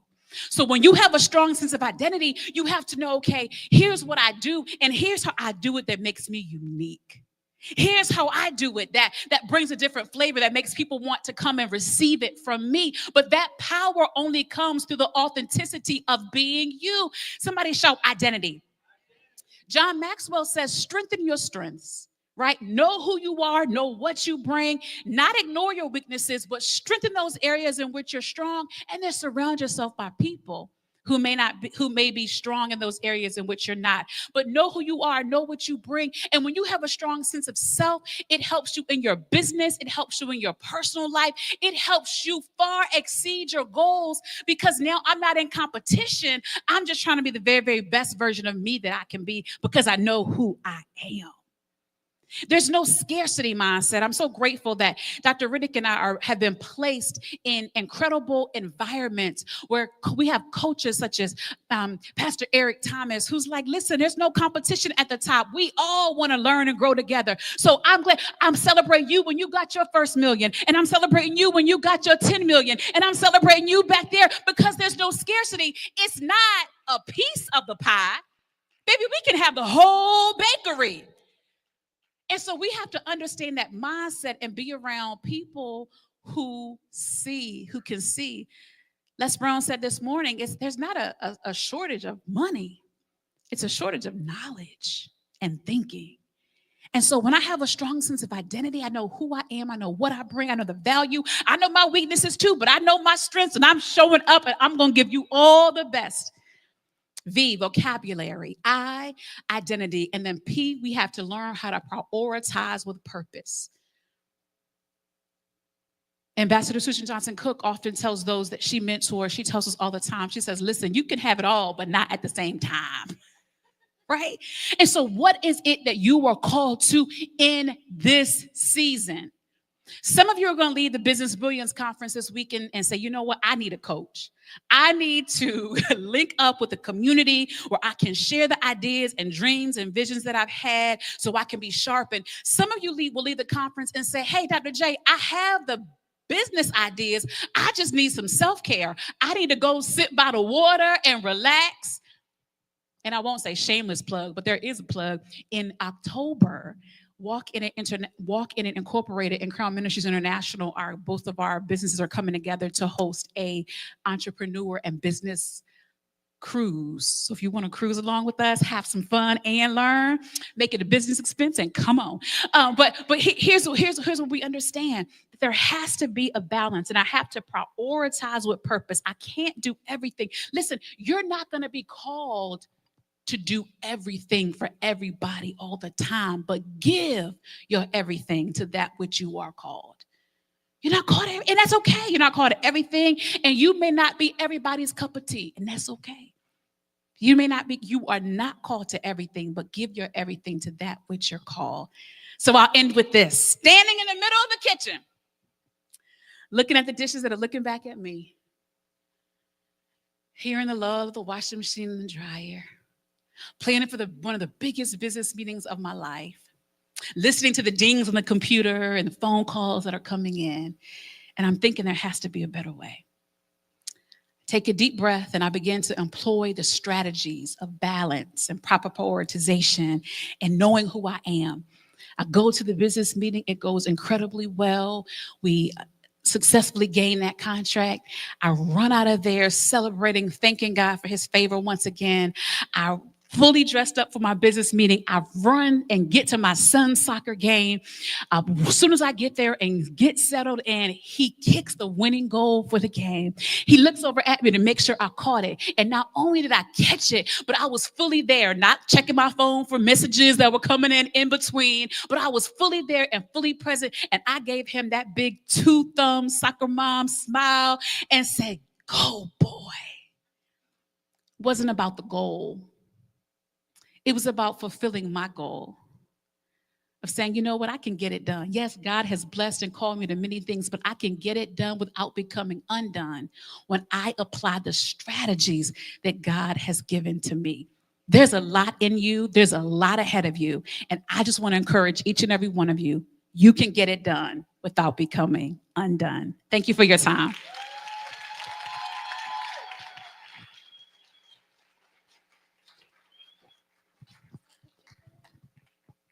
You can get it done without becoming undone. How many people needed to hear that? Woo! I was thinking about my washing machine, like I need to wash clothes, but that's not right now, right? So just so you all know what's happening as we move forward, we will have a couple speakers, and then we'll have our huddles. Then we'll have a couple speakers, then we'll have our huddles, and then we'll have a break, right? So we'll be heading out for our break. Come back this evening. Right? This evening, we will really be honing in on speaking. So no matter what arena you work in, no matter what you do as an entrepreneur, what businesses you own, whatever you do, it involves speaking to someone at some point, right? So we're going to go really hit hard some of those speaking points, how to package your speaking, as well as give opportunities for you to come on stage and speak for a few minutes, right? So anybody excited about that? Y'all are business. I know you're talking to people. So we're going to do that. That'll be this evening. On the screen in just a second, you'll also have a QR code, which will also give you a rundown of the entire conference. So what's happening, what time is happening, who will be speaking, what you'll be doing, right, as a speaker. So if you scan the QR code, you can get all the information, and you also receive live updates for the conference. That's exciting, right? Stay in the know, right? That's how they say in the news, or stay in the know. So we're excited. Our next coach is about to come up Let's welcome her, Marilyn Crump. She's coming up. Yes, let's cheer her on. She came down with us from Yorktown, Virginia. She is a business coach and strategist. So she helps people build their brand, strategize as well for themselves and their business. So we're going to welcome her to the stage. Come on up. Thank you. Yeah, it has to be on the stage or you won't see me down there because I'm short. So yes, thank you for being here, first of all. And like she mentioned, my nerding out is about strategy. And I know we don't have much time, so I'm just going to go right into it. But this is also very interactive because I want you to start planning in a certain way. And so all of this is my gift to you guys. So first of all, there were some questions earlier saying like, how do I figure out what to focus on? And one of the things that I learned after researching a ton of things, I'm sure some of you go to YouTube University a lot, is the word ikigai. So ikigai is a Japanese philosophy on finding your purpose. So you ask yourself just 4 simple questions. What do I love? What am I good at? What can I get paid for? And what does the world need? Do we need another blockbuster? No. So sometimes business plans that did exist may not be what you can get paid for today. So be careful because sometimes there's advice out there that may be useful, but you have to weed out the things that are not useful. So that helps me every time I come to a crossroads because sometimes you're very good at something, but you don't love it anymore and you feel trapped. Or sometimes you want to go for that thing, and before you start investing so much time, money, and energy, you have to think like, am I good at that yet? So that it was told to you all earlier, think about positioning yourself to that next move so that you're smart about it. My goal is to oversee how the operations are going for you. I poke uncomfortably, see where the sore spots are. Can't hide it. We map everything out. I'm a very visual person. And what I've also noticed is that here's what life tends to be for, I don't even know, probably 90% of people. They start, they learn something, they have a win. Something happens, they fail. And they're going up and down like this in life, right? You go to college, you get your diploma. Now what do? I have a new job. I'm learning. And like this is this up and down journey. Everybody celebrating when you're up.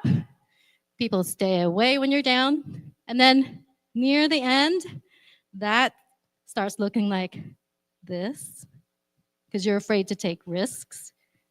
And then it's just. So what I teach people is this progression. You're here, you do this kind of action, and you'll see what I'm drawing here in a minute. But it's an ascension model. Life is not an elevator. You have to think of the word dream, okay? So this is how I do it. D, you gotta find your direction. Just like aiming an arrow, you don't aim 3 arrows at once. 1 arrow, 1 direction. Here's what people do. I have an idea, business idea. I saw someone do it. They're really rich, so I want that idea. Then they take action. But DREAM stands for direction, relinquishing, efficiency, then action. What? You missed at least 2 steps. And you're taking action and you're running into brick walls, and I can see it. Because after the direction, what do? What are you relinquishing? What is it? People you don't need in that next step. Some of your own headspace mess. There's some ridiculous things that you're still doing that you shouldn't be doing in this next business. Maybe you had a business that failed, but you're still spiteful and you're not relinquishing that. Okay? Because if you don't relinquish, like holding a bunch of bags in your hands, do you have room to hold another one? And are you going to be efficient with it when your hands are full? So, who's read the book Think and Grow Rich? Because you heard, oh, all these gabillionaires have read this book. If I read this book, I'm going to be rich and I'm going to think and then I'm going to wake up and I'm rich. Yay. What is the thickest chapter in that book? You read it. Organized planning. The book should read, think, organize, plan, then do, then you're rich. But they're not going to sell you a book that tells you got to organize things. Don't look at my closet. So, organized plan, if that's the thickest chapter in that book, and people said, I became rich because I read that book over and over and over and over again, which chapter did it? Organized planning.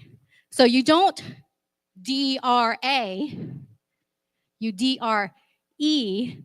You're only efficient if you're organized with your planning. I want a successful business. Where's your business plan? Where are your files? Where's your Rolodex of people you know? Where are your business cards? Most people aren't organized. And they say, Marilyn, help me. And I go, oh, you're probably not. Giving things up. You're listening to other people's advice who have no business skills.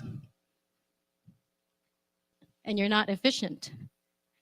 When you do those things, it's like a wave. So what I drew here was a wave cresting, right? And the wave doesn't go like this. You build and build and build.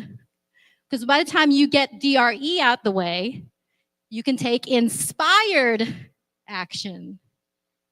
Action that feels good. Your intuition can kick in when you're doing that action because all the clutter is gone.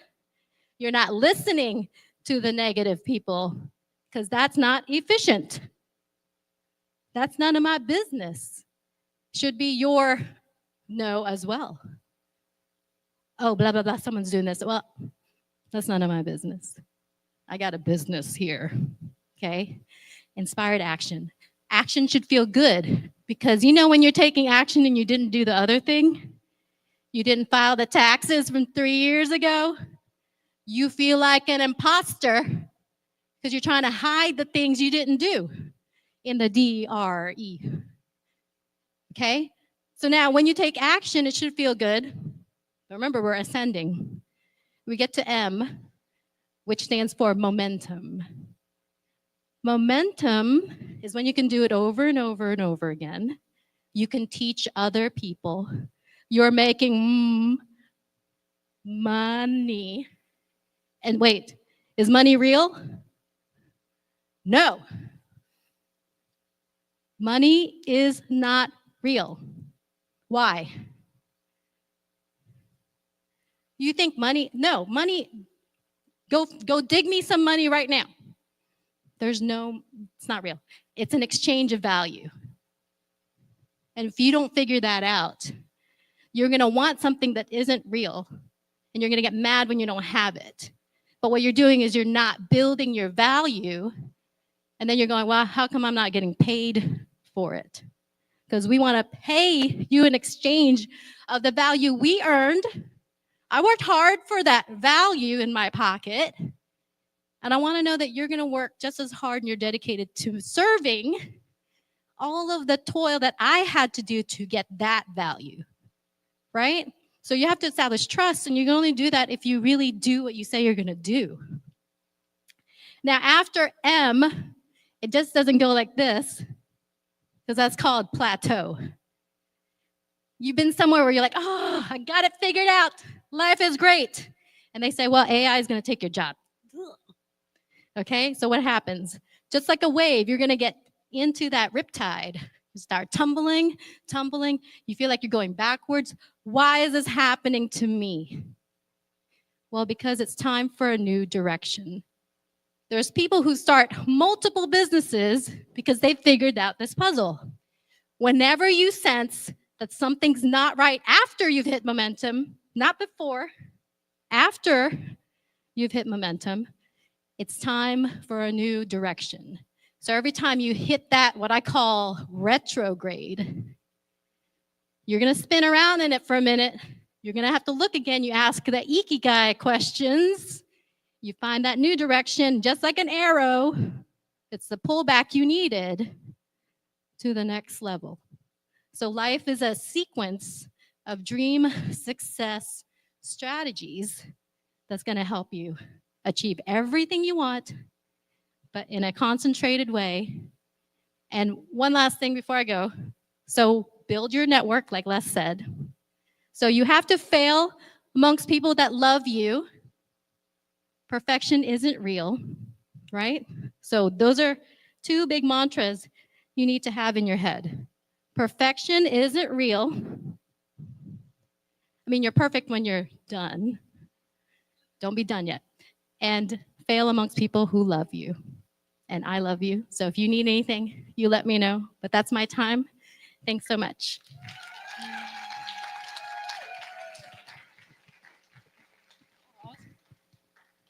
Come on, y'all, let's give her a hand. Listen, real quick, we have another speaker coming. Then after our next speaker, we get ready to go into our coaching session in a minute. But I want to give you a quick 2-minute tip. Everybody, 2-minute tip. This is how you dominate your space, right? Dominate, dominate, dominate, dominate, dominate. Media team's gonna help me out real quick. 2-minute tip on dominate your space. Identify your single product. We call it an ISO, your irresistible signature offer. If you're coaching and or speaking, it may be a master class. It may be a course. It may be your coaching package. It may be your speaking package. It could be something that is hard, right? Something that is material, but figure out what that is. So after you identify what that is, media team, can y'all help me out? There is a chart I want you to see because you identify your product and a territory. Here we go, product and a territory. And this is how we're going to scale. If you notice on that chart, you will see at the top, these are particularly cable products. Just the chart. Don't worry about the numbers at the top. Just look at the chart. Across the chart, you see cable TV, telecos, wireless, satellite. What is that? ISPs and other. These are their services and or their products. What they then did is they figured out how many of these, can you go back one right here, Kalita? Yep, go back one more. They figured out how many of these can they sell in territory 1. So cable TV, this is how much they made in territory 1, 1 million in that territory. In the next, that scared me. I thought it was touchscreen. I hit it and it changed. I was like, wait a minute. The Lord is good. We done upgraded it. All right, hold on. So cable TV, territory 1, they made 1 million. Cable TV, territory 2, that number. Cable, I can't see the numbers, but you guys see how that worked? Product and then territory. Here's what I'm asking you to do. First, write down your product. What is the product? What is your ISO? What is your product? What is your ISO? If you don't have anything to write, you're like, I don't know if I have a product, then you write me. You are your product. Jay-Z, I don't know if you love him, like him, dislike him, whatever. Jay-Z said, you are your own business, man. So be your business man, businesswoman. So the idea is understanding that. So here's what you do. You figure out what your product is. Don't worry about these yet. Because remember, today is about really honing in on your one product. And then ask yourself, which territories will you take over? For instance, if I were targeting schools and I wanted to provide, let's say, mentorship in schools, and I were trying to figure out territories, the first thing I would do is say, let me start in Hampton. So I would target all of the high schools in Hampton, all of the middle schools in Hampton. Each one of those would be a territory. Territory 1 would be high schools in Hampton. Territory 2, high school, middle schools in Hampton. Territory 3, elementary schools in Hampton. Then I'd have a whole nother chart that says the same thing for Newport News, and then for Williamsburg, and then Yorktown. After I get Norfolk, Virginia Beach, right? Portsmouth. So I get all 7 cities. Now T1 becomes 7 cities. And then I move from Virginia to North Carolina. The idea is to identify a product and a territory. Don't just sell the product. Don't just give out the service. Identify specifically the target group you want to hit, and then identify how much you can make in each one of those particular categories. Let me see head nods if it makes sense. Ta-da, right? And it's really important because sometimes we have products, we have services, and we just try to sell them, but we have no target audience. What this chart does is it allows you to calculate what your income will be, because again, we don't just want income, we want predictable income. Come on, predictable income. And the way we predict it is by identifying. So for some of you, it could be cities. For some of you, it could be states. For some of you, it could be neighborhoods. For some of you, it could be gender. So I'm going to target men. I'm going to target young men. I'm going to target youth. I'm going to target parents. But whatever it is, identify your T1s, your territories, and your products. And at the end of this, what you're able to do now is create predictable income. But we aren't just selling to sell. We aren't just serving to serve. We aren't just frivolously tossing out ideas. You have very specific targets when you're going after your business. Everybody all right? Okay. It's coaching time. Here we go. Y'all had 3 quick sessions, 2 great sessions, and then it's coaching tip. You have a coach over here, Alicia. Wave your hand, Coach Alicia. Let's get it. And then you got the dancing coach, Nikki, over here. Come on with dancing coach Nick. And then you got Coach Ray right here in the middle. And Coach Wilda is meeting you in the middle. Come on. If you have not had a group, if you are not a part of a group already, meet Coach Wilda in the middle. Come on, let's go. We got 2 minutes. This is a 2-minute one. This is a quick one. 2-minute break. 2-minute break. Let's go. Come on, coaches, rally your troops. Come on, coaches. Coach Wilda, raise your hand so they can find you. There she is.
Millionaires. We bringing it back in. I'm ready to do a Soul Train line kind of, but we got a couple more speakers, so maybe we can do that before we leave.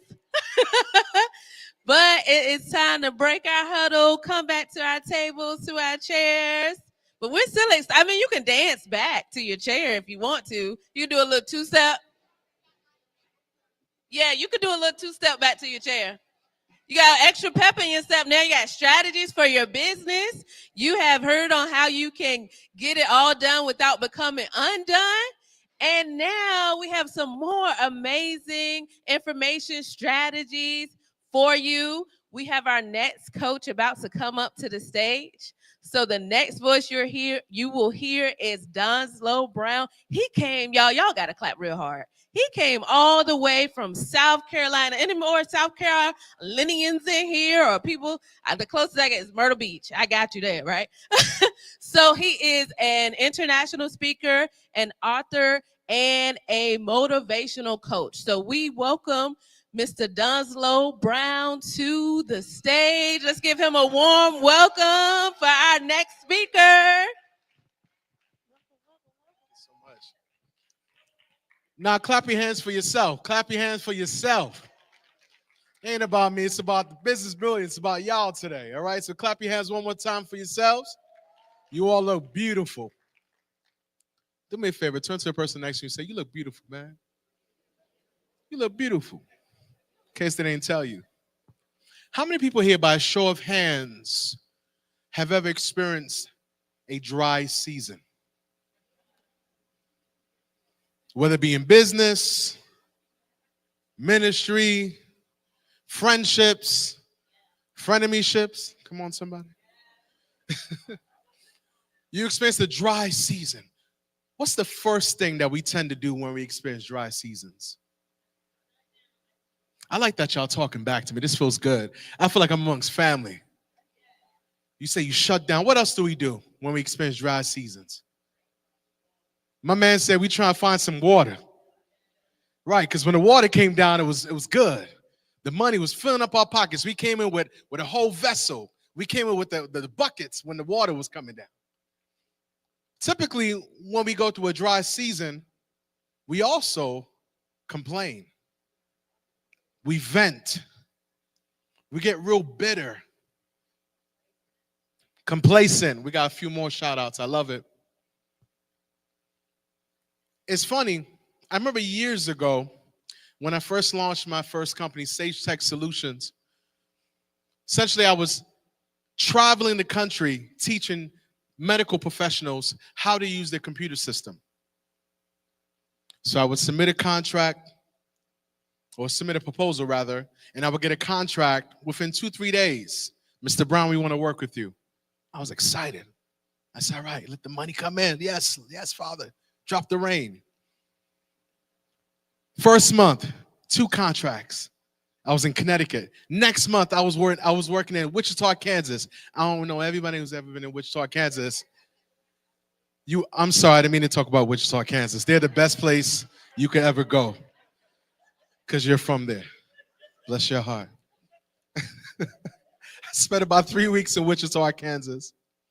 Afterwards, I spent about 4 weeks in Houston. I heard somebody mention it from Houston earlier. Had a great time in Houston. Afterwards, I spent another 4 weeks in Miami, Florida. Boy, I was having fun. And most importantly, I was getting money. It was raining. Bills were paid. And my boss at home was happy. I'm talking about my wife, y'all. I'm talking about my wife. Okay? She was happy. The kids were fed. Everything was good. And then one day, I woke up, checked my email, expecting an email to come in from a client I had sent a proposal for a job, for a contract, and they didn't send it back to me. So I sent a follow-up email. Say, "Hey, hi, you remember me? I sent you a proposal. You're supposed to hire me. That's the way it works." Radio silence. For 30 days, radio silence. For 60 days, 2 months, radio silence. 3 months. Now, my boss at home, she was all smiles 6 months ago. Now she's looking at me like, What's going on? I said, it's going to work out, baby. It's going to work out. 6 whole months, the well was dry. And all the things that you mentioned earlier, I was negative. I was looking for water. I was looking all over, and I couldn't find one drop. Thankfully, my kids were still eating every day. They still had their diapers. I give praise and glory to the Most High for that. But what do you do when you're in a dry season and you have no idea when water is coming? Friends, by the 4th month, I said, by 5th month, I said, you know what? I know he's going to make a way.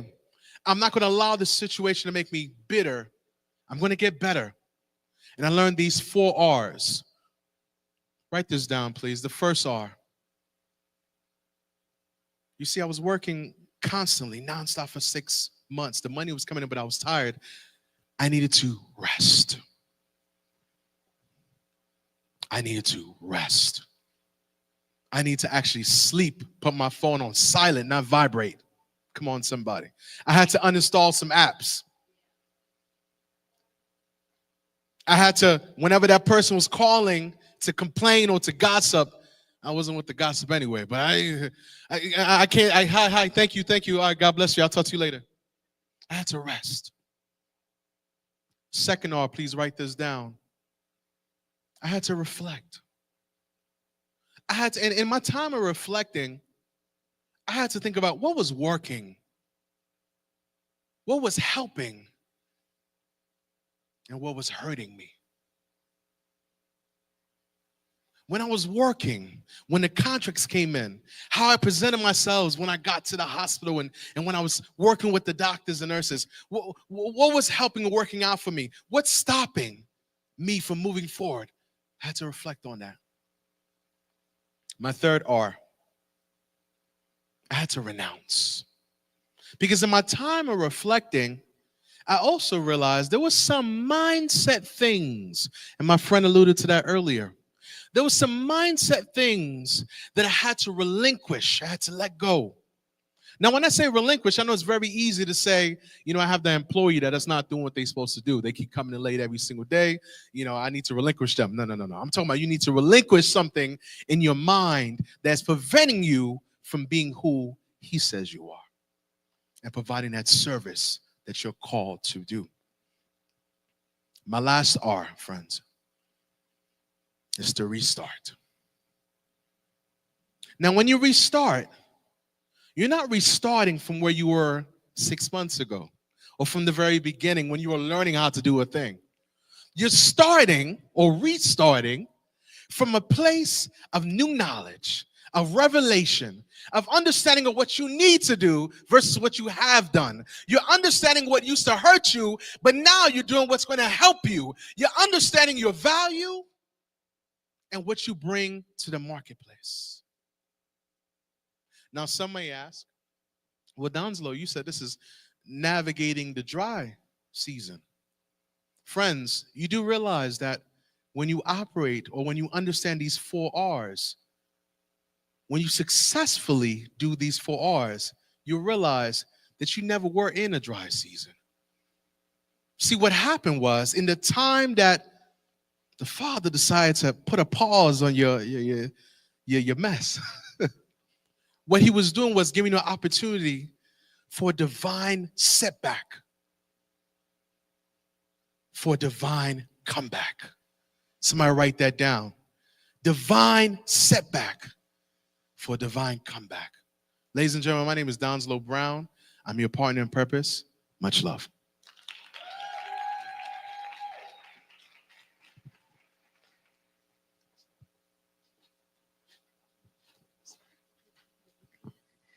Somebody say rest, reflect, renounce, restart. Woo! We got to restart, reset, renounce. That was an empowering word. If nothing else, it was empowering. No matter what you've been through in those dry seasons, I ain't gonna re-speak it, right? But our next coach that's coming up is one of our conference hosts. So I know you've been waiting to hear, right? So one of our conference hosts is coming up, Dr. Mark Harlan. He is a global speaker, a coach. Many of you know him already, so you've heard him speak. You've been in some of his sessions or traveled with him. So we're excited to hear from him today, to get those business tools, those strategies, and how to even discover our own voices. So let's welcome up Dr. Mark Holland. Thank you, dear. Appreciate you. Whoop, whoop. What's up, y'all? What's up? Let me just tell you something. I've been reflecting a lot, and let me tell you something that I want for you. I want for you to be able to, if you need to, lay on your mama's couch, if you still have your mama here, your father, and don't worry about nothing else. I've been laying on my mother's sofa for the last 4 weeks. You say, well, man, you lose your house? What? You need a little scratch? No, I'm good. I'm good. Here's what's happening. My mom's 91, and I'm grappling with the fact that I'm not going to be able to do this in a minute.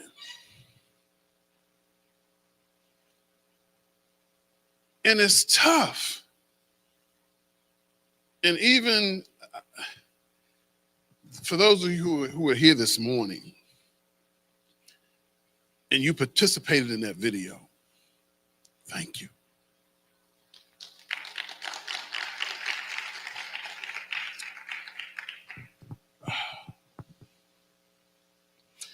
I've only been a minute. There's only 60 seconds in it. I didn't seek it, and I didn't choose it. But it's up to me to use it. I must suffer if I lose it. I've got to give an accounting if I abuse it. It's just a tiny little minute, but all of eternity is in it. And y'all heard what my mentor said this morning. He called ChatGPT Charlene. So I was talking to Charlene this morning, and I said, Charlene, I don't feel like doing no math. Break it down for me. She said, okay. 150,000 people that are awake tonight will not wake up tomorrow.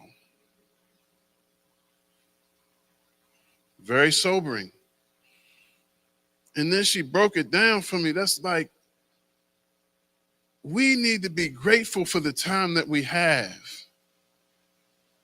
I hope that you're not tripping and dwelling on what you don't have, but you're embracing and utilizing what you do have. I gotta tell you, up until a few months ago, let me tell you about my mama. She was in the hospital, and she told the nurse, 91 now, she told the nurse, yeah, I was on a cruise about a month ago, and the woman wiped the back of her neck. Yeah, baby, I understand. But mama was really on a cruise about a month ago. My 90-year-old mother was on a cruise, and I'm like, what am I doing wrong? Embrace the time that you have. Let go of petty grievances. I'll tell you a little bit. My dad is passed now, but before he passed away, he was able to help me in a life-changing move. Now, I got to do this. I got to tell you, I was a pastor for 24 years, so y'all, this is just ingrained in me, okay? Can y'all just salute my wife, Michelle, back there? Can you stand up, baby?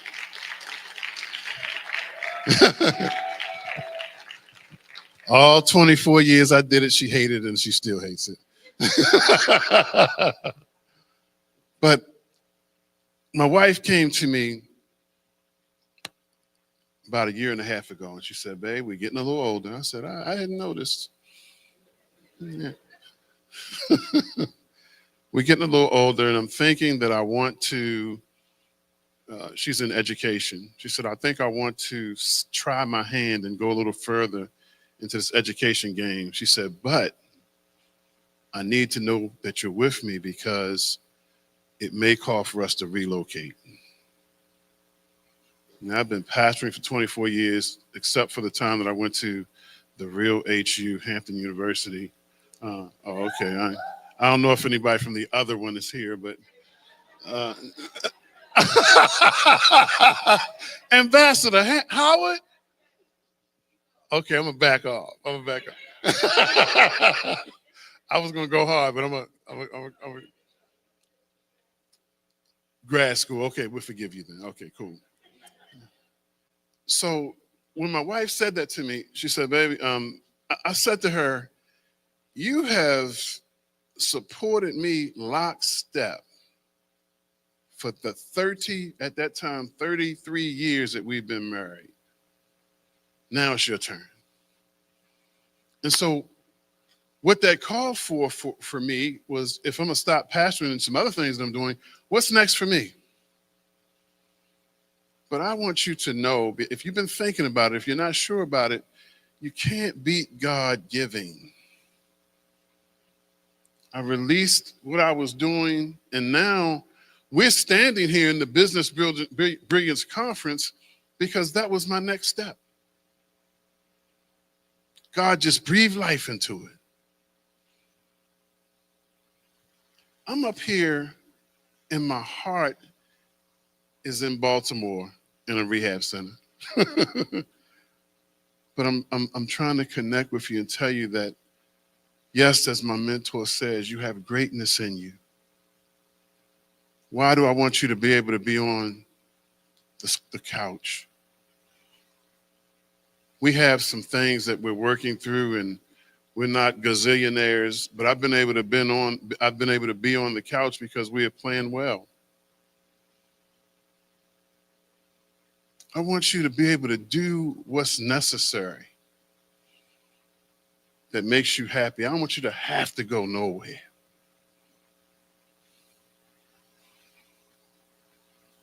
We're getting ready to do some other things, but I'm not going to stay up here my full time. So I just want to tell you one more thing, because I'm really full right now, and I'm trying not to go there.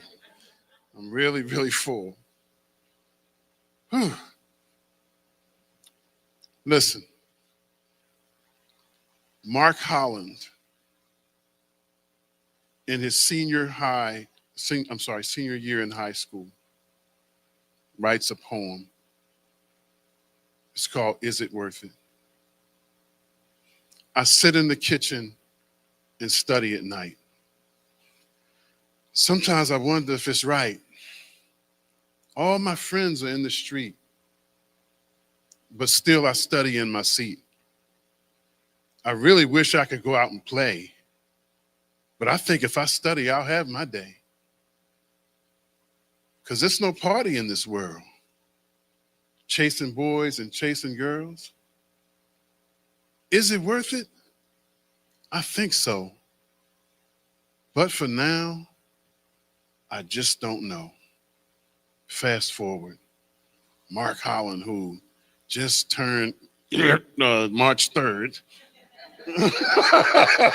Excuse me, did I skip something? For those of you watching live stream on tape, we had a glitch, but we'll just keep moving. And y'all catch that? Yeah, that was cool, right? 60. Just turned 60. I can't believe it. Oh my God. Oh my God. I can't believe it. But I can tell you unequivocally, it is worth it to stay on the grind. It is worth it to do what's right and not what's wrong. It is worth it to be on the job for you. You can do what you're trying to do. You can make it. And I just want to speak life into you and into what you're doing. Dr. Dwight, can you join me up here, please?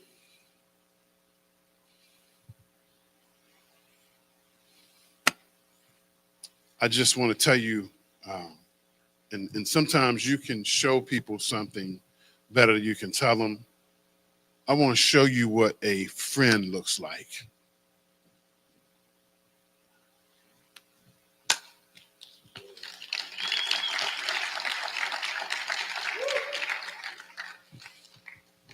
We on the phone. We talking business. I say, hold on a minute, man. I get a call from the hospital. I come back. He like, hold on, what? Hello? But my man held me down when I didn't feel like I could go no more. I'm done.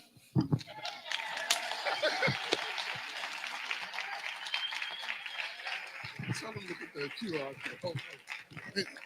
It's one thing I would like for y'all to do for me, if you're able. If you're not, it's okay. But if we could go to the last slide I had in my presentation. The rest of them I dealt with them, but y'all couldn't tell. It was touch point. What I would like for you to do, if you're positioned to do it. This way?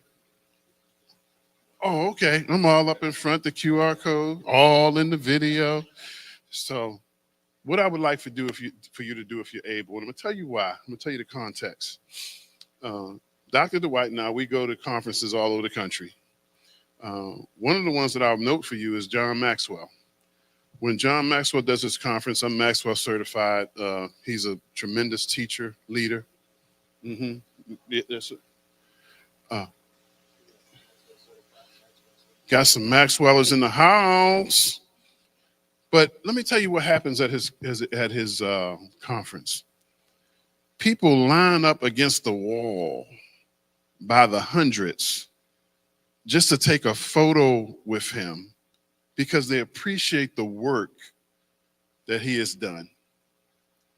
Now, we have set up tomorrow where we would like for you to purchase a photo with the legend.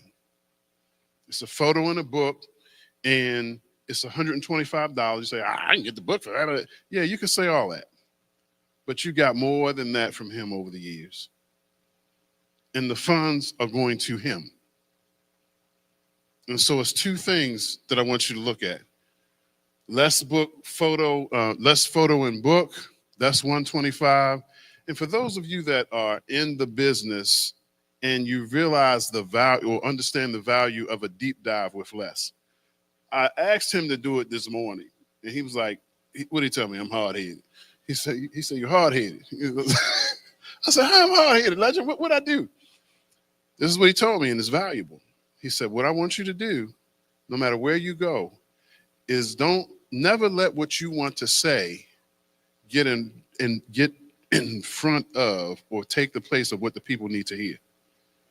And so I wanted him to do what's number 2 here. I wanted him to take one of you all's speeches and do a deep dive on it, because nobody does that like him.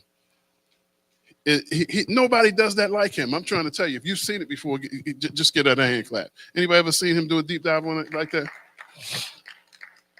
So that second thing, all it is if you're able to go down this road, he'll take 15 minutes with you, deep dive into your message, and then you will come out so far ahead of the game. So that's just my appeal to you. If you're able to do either one of these things, please do so. And if you're not, it's cool. But you would have never known the look if I didn't ask. Right? So I appreciate you. I thank you for being here. And again, to my friend, Dr. Dwight, and his, I think his wife had to leave, but you know, if anything is put on one spouse, it's put on both. So I thanked her too, you know. And I want to say just again, thank you. What that video, what that video from this morning did for my mother,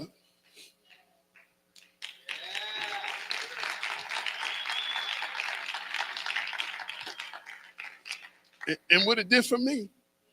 Thanks. So come on, y'all. Let's give Mark a hand. Mark is the brain behind the Business Brilliance brand. And so we would just want to kind of acknowledge him for the thought of it. And a couple things we get ready to do. I want to share a quick tip with you. Quick tip. Then after I share my quick tip, Kelly Sweat has been leading us all day as our energetic host. Yes. And we don't want to reduce her simply to that. So she's coming with her 5-minute talk. So she wants to share something with you to encourage you that I believe will help you as we get ready to close out. And then I want to close out with just one last short story. And we're going to be out of here at 3 o'clock. So we got off schedule, but we were able to jump back on schedule so that you can get out at 3. I will say this now in case you happen to doze off for a second, that what's happening after 3 o'clock for everyone are a couple of things. A part of your packages, no matter which package you have, it came with photos. And so everybody gets professional headshots today. And so right after our time together, as quick as you would like, we do have a photo set that is set up in room 208 or 204. 204. 204. I saw it. They were waving at me 3 different signs at the same, and everybody, right? So 204, we have the photo set set up. And so if you want those, matter of fact, you don't even have to want the headshots. You need them. Just go get your headshot taken. Everybody's like, I don't look good. You look the way you look. You look good. Listen, you can listen, you look the way you look.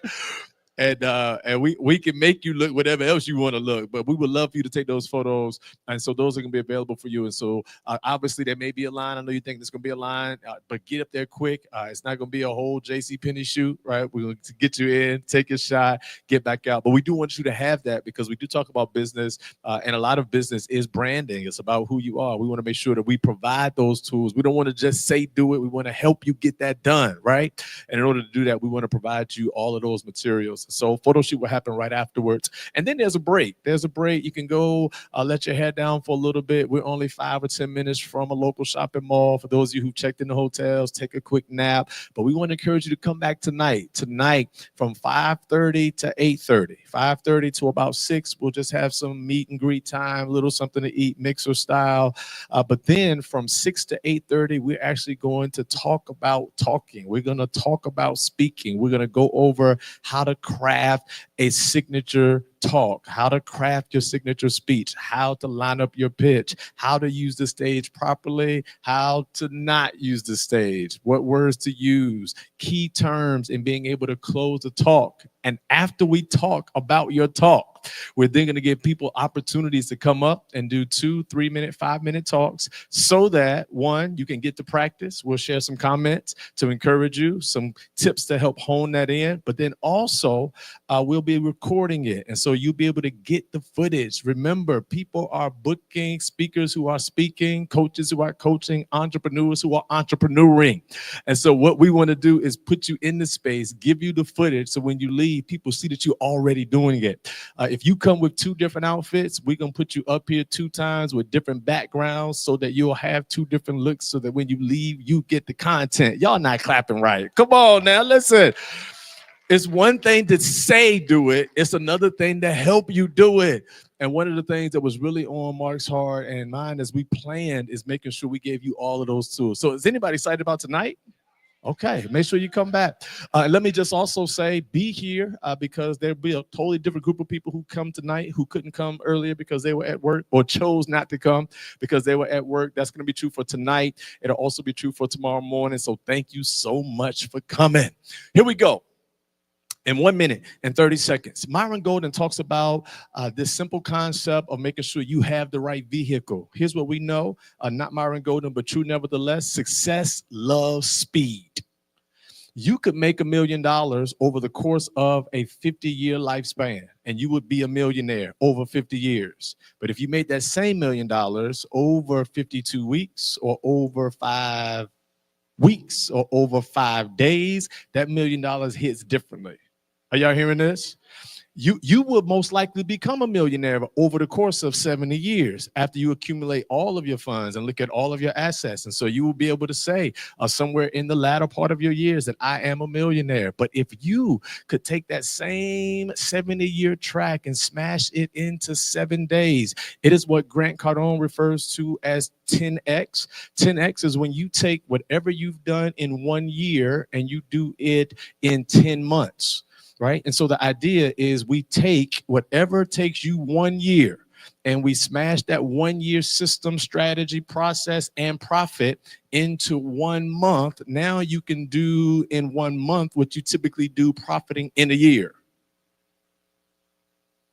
Either y'all, thank you so much. Tom, appreciate your time. I couldn't figure out if y'all was scared or you didn't believe me. Listen, I am telling you what we know, what we have experienced, and what we are helping people do. We can 12x and 10x who you are and what you do. It is just figuring out your system. And after we figure out the system that took you the year, what we do is we figure out now how can we streamline that so that you can do it every single month, and it can be done. A couple of things you want to consider, and then Miss Kelly is getting ready to come on. Consider the actual vehicle you're using. So here is Myron Golden's simple example, not mine, his, give him full credit, that if I were racing you and I said, we're going to race, let's say 400 yards. And you said, okay. And you get to the starting line, ready to run. But then I get on a bike. Who's going to win?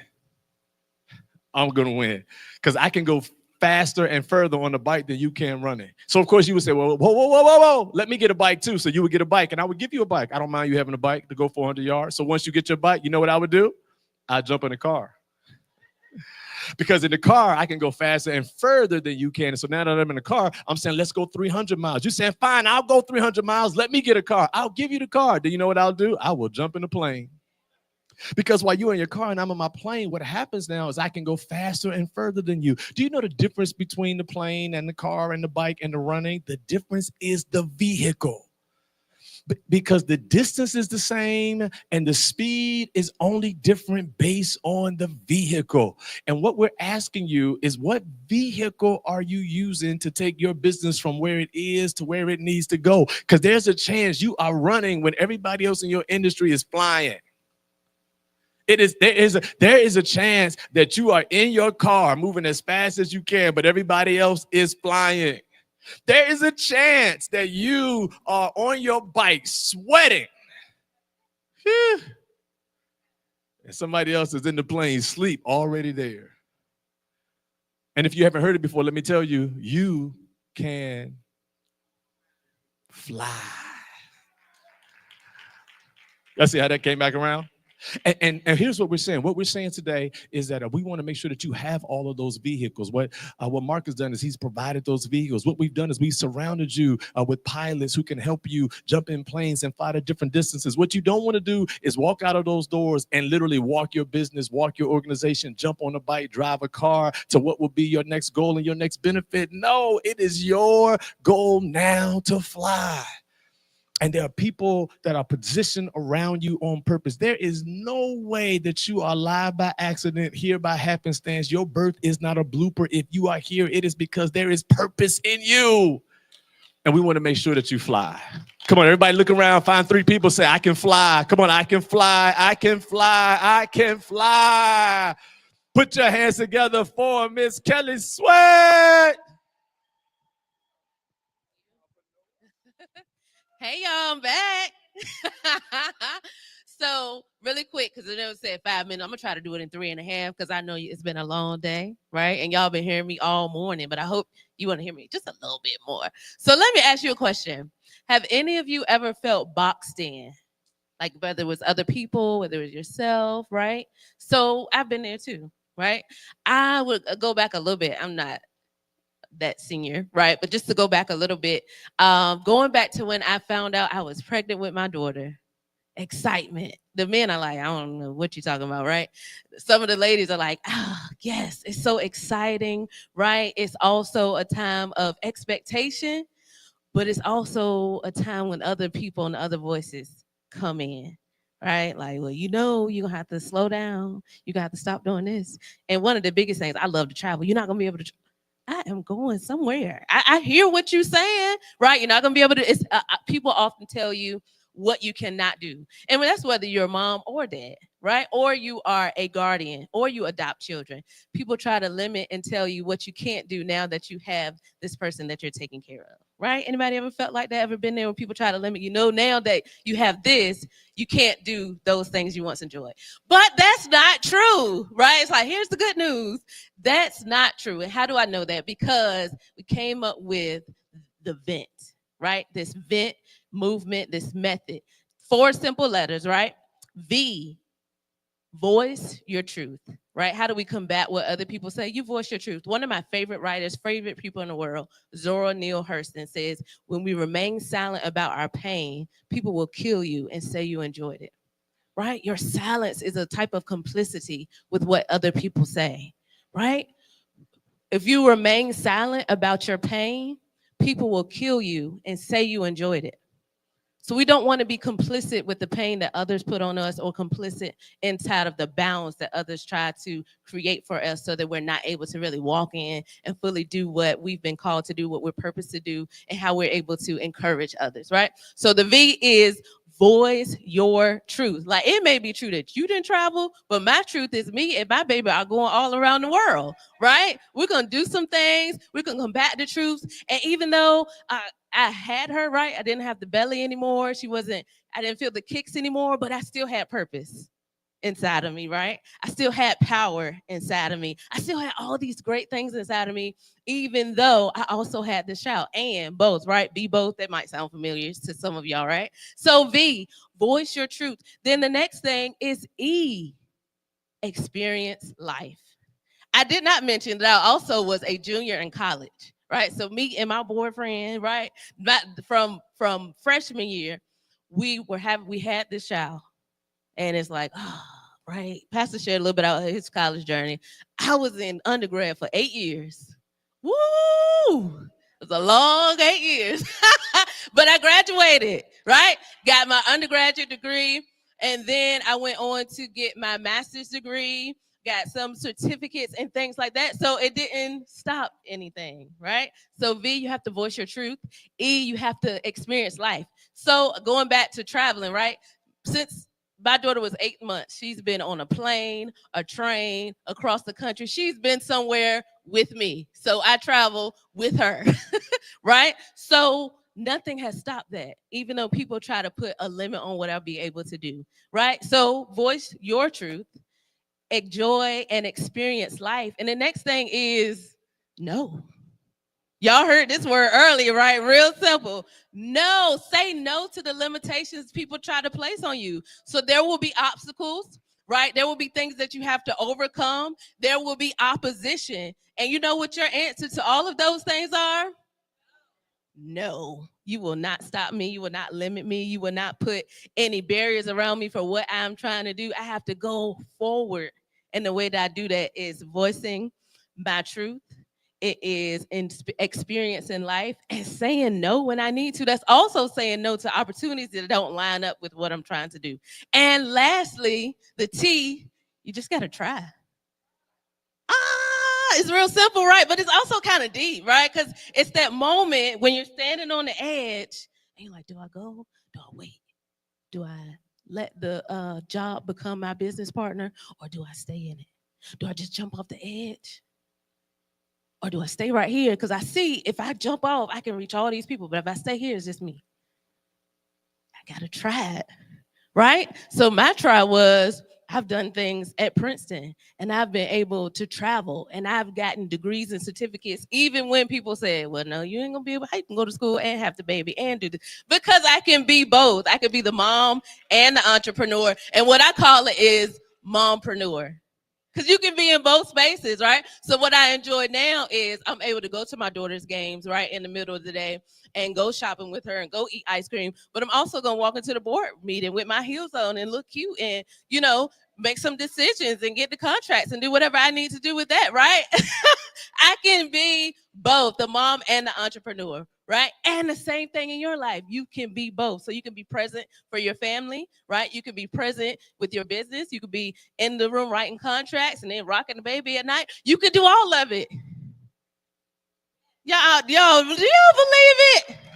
You can be both. And you do that by starting to vent, right?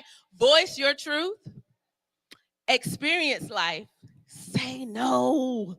Say it. Don't be scared. Say no. And you gotta try. You gotta try. I ain't gonna fly. Right. That's Pastor thing. Try. Right. Try. Right. And that's how you vent. So that's what I want to share with you today. We have this thing called the Mogul Mama Method, what teaches you how you can balance budget, beauty, how you can balance all those things and still be present. Right. So that is my challenge for you today is to know that one, you can be in both spaces. And for the people that's not like I'm a mom, you might not be a mama, but I'm sure you're playing multiple roles for somebody in some spaces, right? So you can be both. You can enjoy life and be the business person. You can help rear others and experience and enjoy what you're doing, right? So let's talk about it. We can meet in the back after, but be able to vent and do it. And let me tell you just a short story before I step off. You can be present. Let me tell you how I had a event that I had to do for my thrifting business, and my daughter went with me, and she modeled. So I'm business, but I'm also like, okay, where we eating lunch, girl? We in Maryland. We're going to get some crab cakes, and we're going to enjoy it, and we're going to make some money while we're here, and you can be a part of it with me. So thank y'all for sharing your time with me today. Know that you can be both and vent. Come on, let's give it up for Kelly, the mompreneur. All right. Have y'all had a good time today? Good time? Okay. Has everybody learned or at least been stretched in some way? Okay, that's the goal. That's the goal. A couple things we did not talk about, but we want to share. Les Brown is here, but many of us have been able to share with him, not just in traveling and in speaking, but in co-authoring a book. And so Mark and I and Sabrina, if you can just stand real quick. Sabrina is here from Texas. She'll be speaking tomorrow. She is actually known as Mrs. Perfect Credit for real. And so she'll be talking to us tomorrow about how we can use our credit to fund our businesses. And then I think we have, your book is What They Meant for Evil. What They Meant for Evil. I thought there was something coming after that. I got the script. I was waiting for the rest of the scripture. I was waiting for the rest of it. What They Meant for Evil. That is also going to be available over on my right, your left. Make sure you pick that up. Ambassador has books as well. Want to make sure you check those out. And the name of your co-author book is The Manifesto. Motivation Manifesto. And so she also has a co-authorship book with Les. And so these are the books that I think Mark was talking about earlier that come in that bundle. So they are co-authorship books that we have with Les, and we would love to make sure you get those. So last story, and we're gone. I was at the hospital, actually. Brother-in-law was in the hospital, and so we were going to visit my wife and I, and we came out, and I don't know how it happened, but her tire was flat. It's cool. It's a flat tire. I could change a flat tire. So I'm looking at a flat tire. She's going kind of in and out of the hospital. And I'm like, babe, you go ahead up to the room. I'm going to go ahead and change the tire. She's like, you can change the tire? I was like, I'm going to change the tire. I mean, I was suited up, but I'm going to change the tire. She's like, you can change the tire. I was like, babe, I'm going to change the tire. I mean, why she's doing that to me out loud, right? I mean, I'm suited up, but I can change the tire. Babe, I'm going to change the tire. So while I'm changing the tire, apparently she calls the tow truck. While I'm changing the tire, Ray, I'm trying to change the tire. So I'm out here changing the tire, and I'm changing it too. I mean, I done got the tire off. I done lifted up the car with the jack. I'm greasy, and I'm working, sweating, greasy, working, changing this tire. Got it all off, and then I got it off. Got her tire out, and she got one of these fancy tires. It's 100% flat. It's not like a run flat, but the tire is actually flat, and then you have to actually pump the tire up in order to put it on. I'm cool. I got one of those too. So I'm working on it, and I'm probably like 45 minutes in at this point. I'm like 45 minutes in at this point, just working on it, and realize that the tire we had was not the correct tire. Right, not the correct tire. This is not the right tire. So now I got to figure out what I'm going to do. Suited up and greasy, sweating, hot, hungry, frustrated, embarrassed. I mean, all of this is going on at the same time. But you know what? She had called the tow truck. And he driving around the parking lot. I saw him, but I wasn't gonna wave him down because I'm a grown man. I'm changing this tire myself. So I'm changing tires. So eventually when I figure out it's the wrong tire, I wave him down. I'm like, hey, I wave him. So he comes, he pulls up. Young guy, I'm sure he wasn't even 23 yet. I mean, he may have been 21 because he was working. He pulls up with his truck. He jumps out. I'm like, man, it's the wrong tire. So, we got to figure something out. He said, well, let me look at it. He looked at it. He says, give me a minute. So I stepped back. And I don't want to bore y'all with the details, but I think it was probably like 7 minutes. 7 minutes. He had took the jack I had out. The car went down. He had jacked it back up, pulled something out of his car, hooked it up, put the tire that I thought was wrong back on the car, and had the tire on, put down, and was ready to go. 7 minutes. I was there. Listen to me. I was down here for 45 minutes working on that tire. This little youngin come in here in 7 minutes, and young guy. I was like, and I did ask. I was like, so what? I mean, what happened? He's like, yeah, but he was saying some stuff, but I wasn't even listening. I was trying to figure out how he did it in 7 minutes. Then he put off, and he went home. And I went in the hospital like, baby, tire changed. She was like, he came, didn't he? I was like, yeah, he came. he came and fixed the tire. And so that was our experience. And this was maybe 2 months ago that we did that. And I only share that experience because that was my experience with the tire, right? What we don't want is for you to spend 45 days, months, weeks, years trying to fix your business when we got people in here that have already put in 20, 30, 40 years experiencing what you've experienced, and they can pull up and work with you in a matter of days, weeks, or months and get you back on the road quicker than you can all by yourself.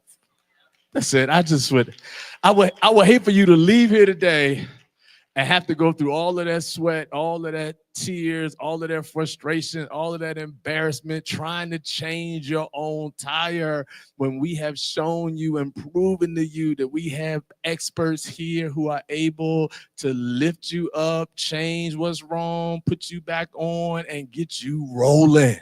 We are your local AAA. And at any point today, that you want to have a conversation about how we can help move your business to the next level, whether it's coaching, speaking, entrepreneurship, brick and mortar, or real estate, we will give you all the access that we can. We will introduce you to the programs that we have, courses that we have, resources that we have, and we'll be honest. If it's something that we cannot do, as you can tell, we have network across the country, and we will make sure you are connected in the right places because you are designed to keep moving. We believe that greater is here for you. We want to maximize your potential. I want to see you fly, and Mark wants you to experience business brilliance. This has been our day. If you have enjoyed yourself, put your hands together. Yes, yes, yes. Come on, y'all still sitting down. Yes, it's been a good day. Woo. And this is just part one. Now, tonight we're going to be back 5:30 to 8:30. Get here as soon as you can. We're going to jump in and get involved. We want to hear you speak. We want to encourage you to speak. We want to make sure you are able to communicate appropriately. We will have some guests with us tonight and that were not here with us today. I want to thank all of our speakers for the day. We want to thank all of our panelists for the day. We want to thank Ambassador for coming and being with us today. We are excited about tomorrow, so we're thankful for all of our speakers for tomorrow. Was the meal good? Come on. Come on, the meals were good, outside and inside. Thank you for our meals. We had good ushers back there. They were smiling and greeting. We want to thank our event planner. The media team streamed this live, which means you'll have access to it for 48 hours before we chop it up and give it back to you for sale on replay. Business conference. Listen, you got 48 hours. Go check it out or download it or something, because after that, it'll be done and we're going to repackage it, and we're going to repackage it a couple of ways. It'll be available as a conference, but it also will be available as a course with some interactive worksheets and resources so that you learn from it. Let's get ready to go out of here. Now, I'm not sure where your faith space is, but I'm going to do this prayer because I just believe God covers us and keeps us and watches over us. I want to thank our DJ today, DJ Mani. Thank you for this time. Thank you for how you're blessing us. God, we recognize that for every prophet that you place in the Bible to speak your word, you connected them with kings, queens. You connected them with those who would do business. We thank you for models like Jesus himself, who was able to serve in both marketplace and in ministry spaces. We thank you for people like Paul, who were both tent makers and missionaries. We thank you for allowing us to be both. And as we leave out, God, give us boldness and courage to execute, not to just gather information, not to wonder who else this may have been for, but God, to use all of what we heard for your honor and for your glory. We want to change lives. We want to transform communities. We want you to stir up the gifts within us. So give us that creative strategy. Give us discipline and routine. Connect us with both coaches, mentors, peers in a network so that we can increase our net worth and be able to provide low to no cost ministry in our communities and in our churches. God, we believe that none of this has been by accident. All of it has been by your divine orchestrating. So be with us as we leave here. Give us traveling mercies. Give us recuperative rest until we return again. We pray it done in Jesus' name. Amen. Amen. Amen. Listen, make sure you find at least 5 people real quick before you go. Exchange cards, get a number, swap Instagram, Facebook, business cards, or something. DJ, let's rock.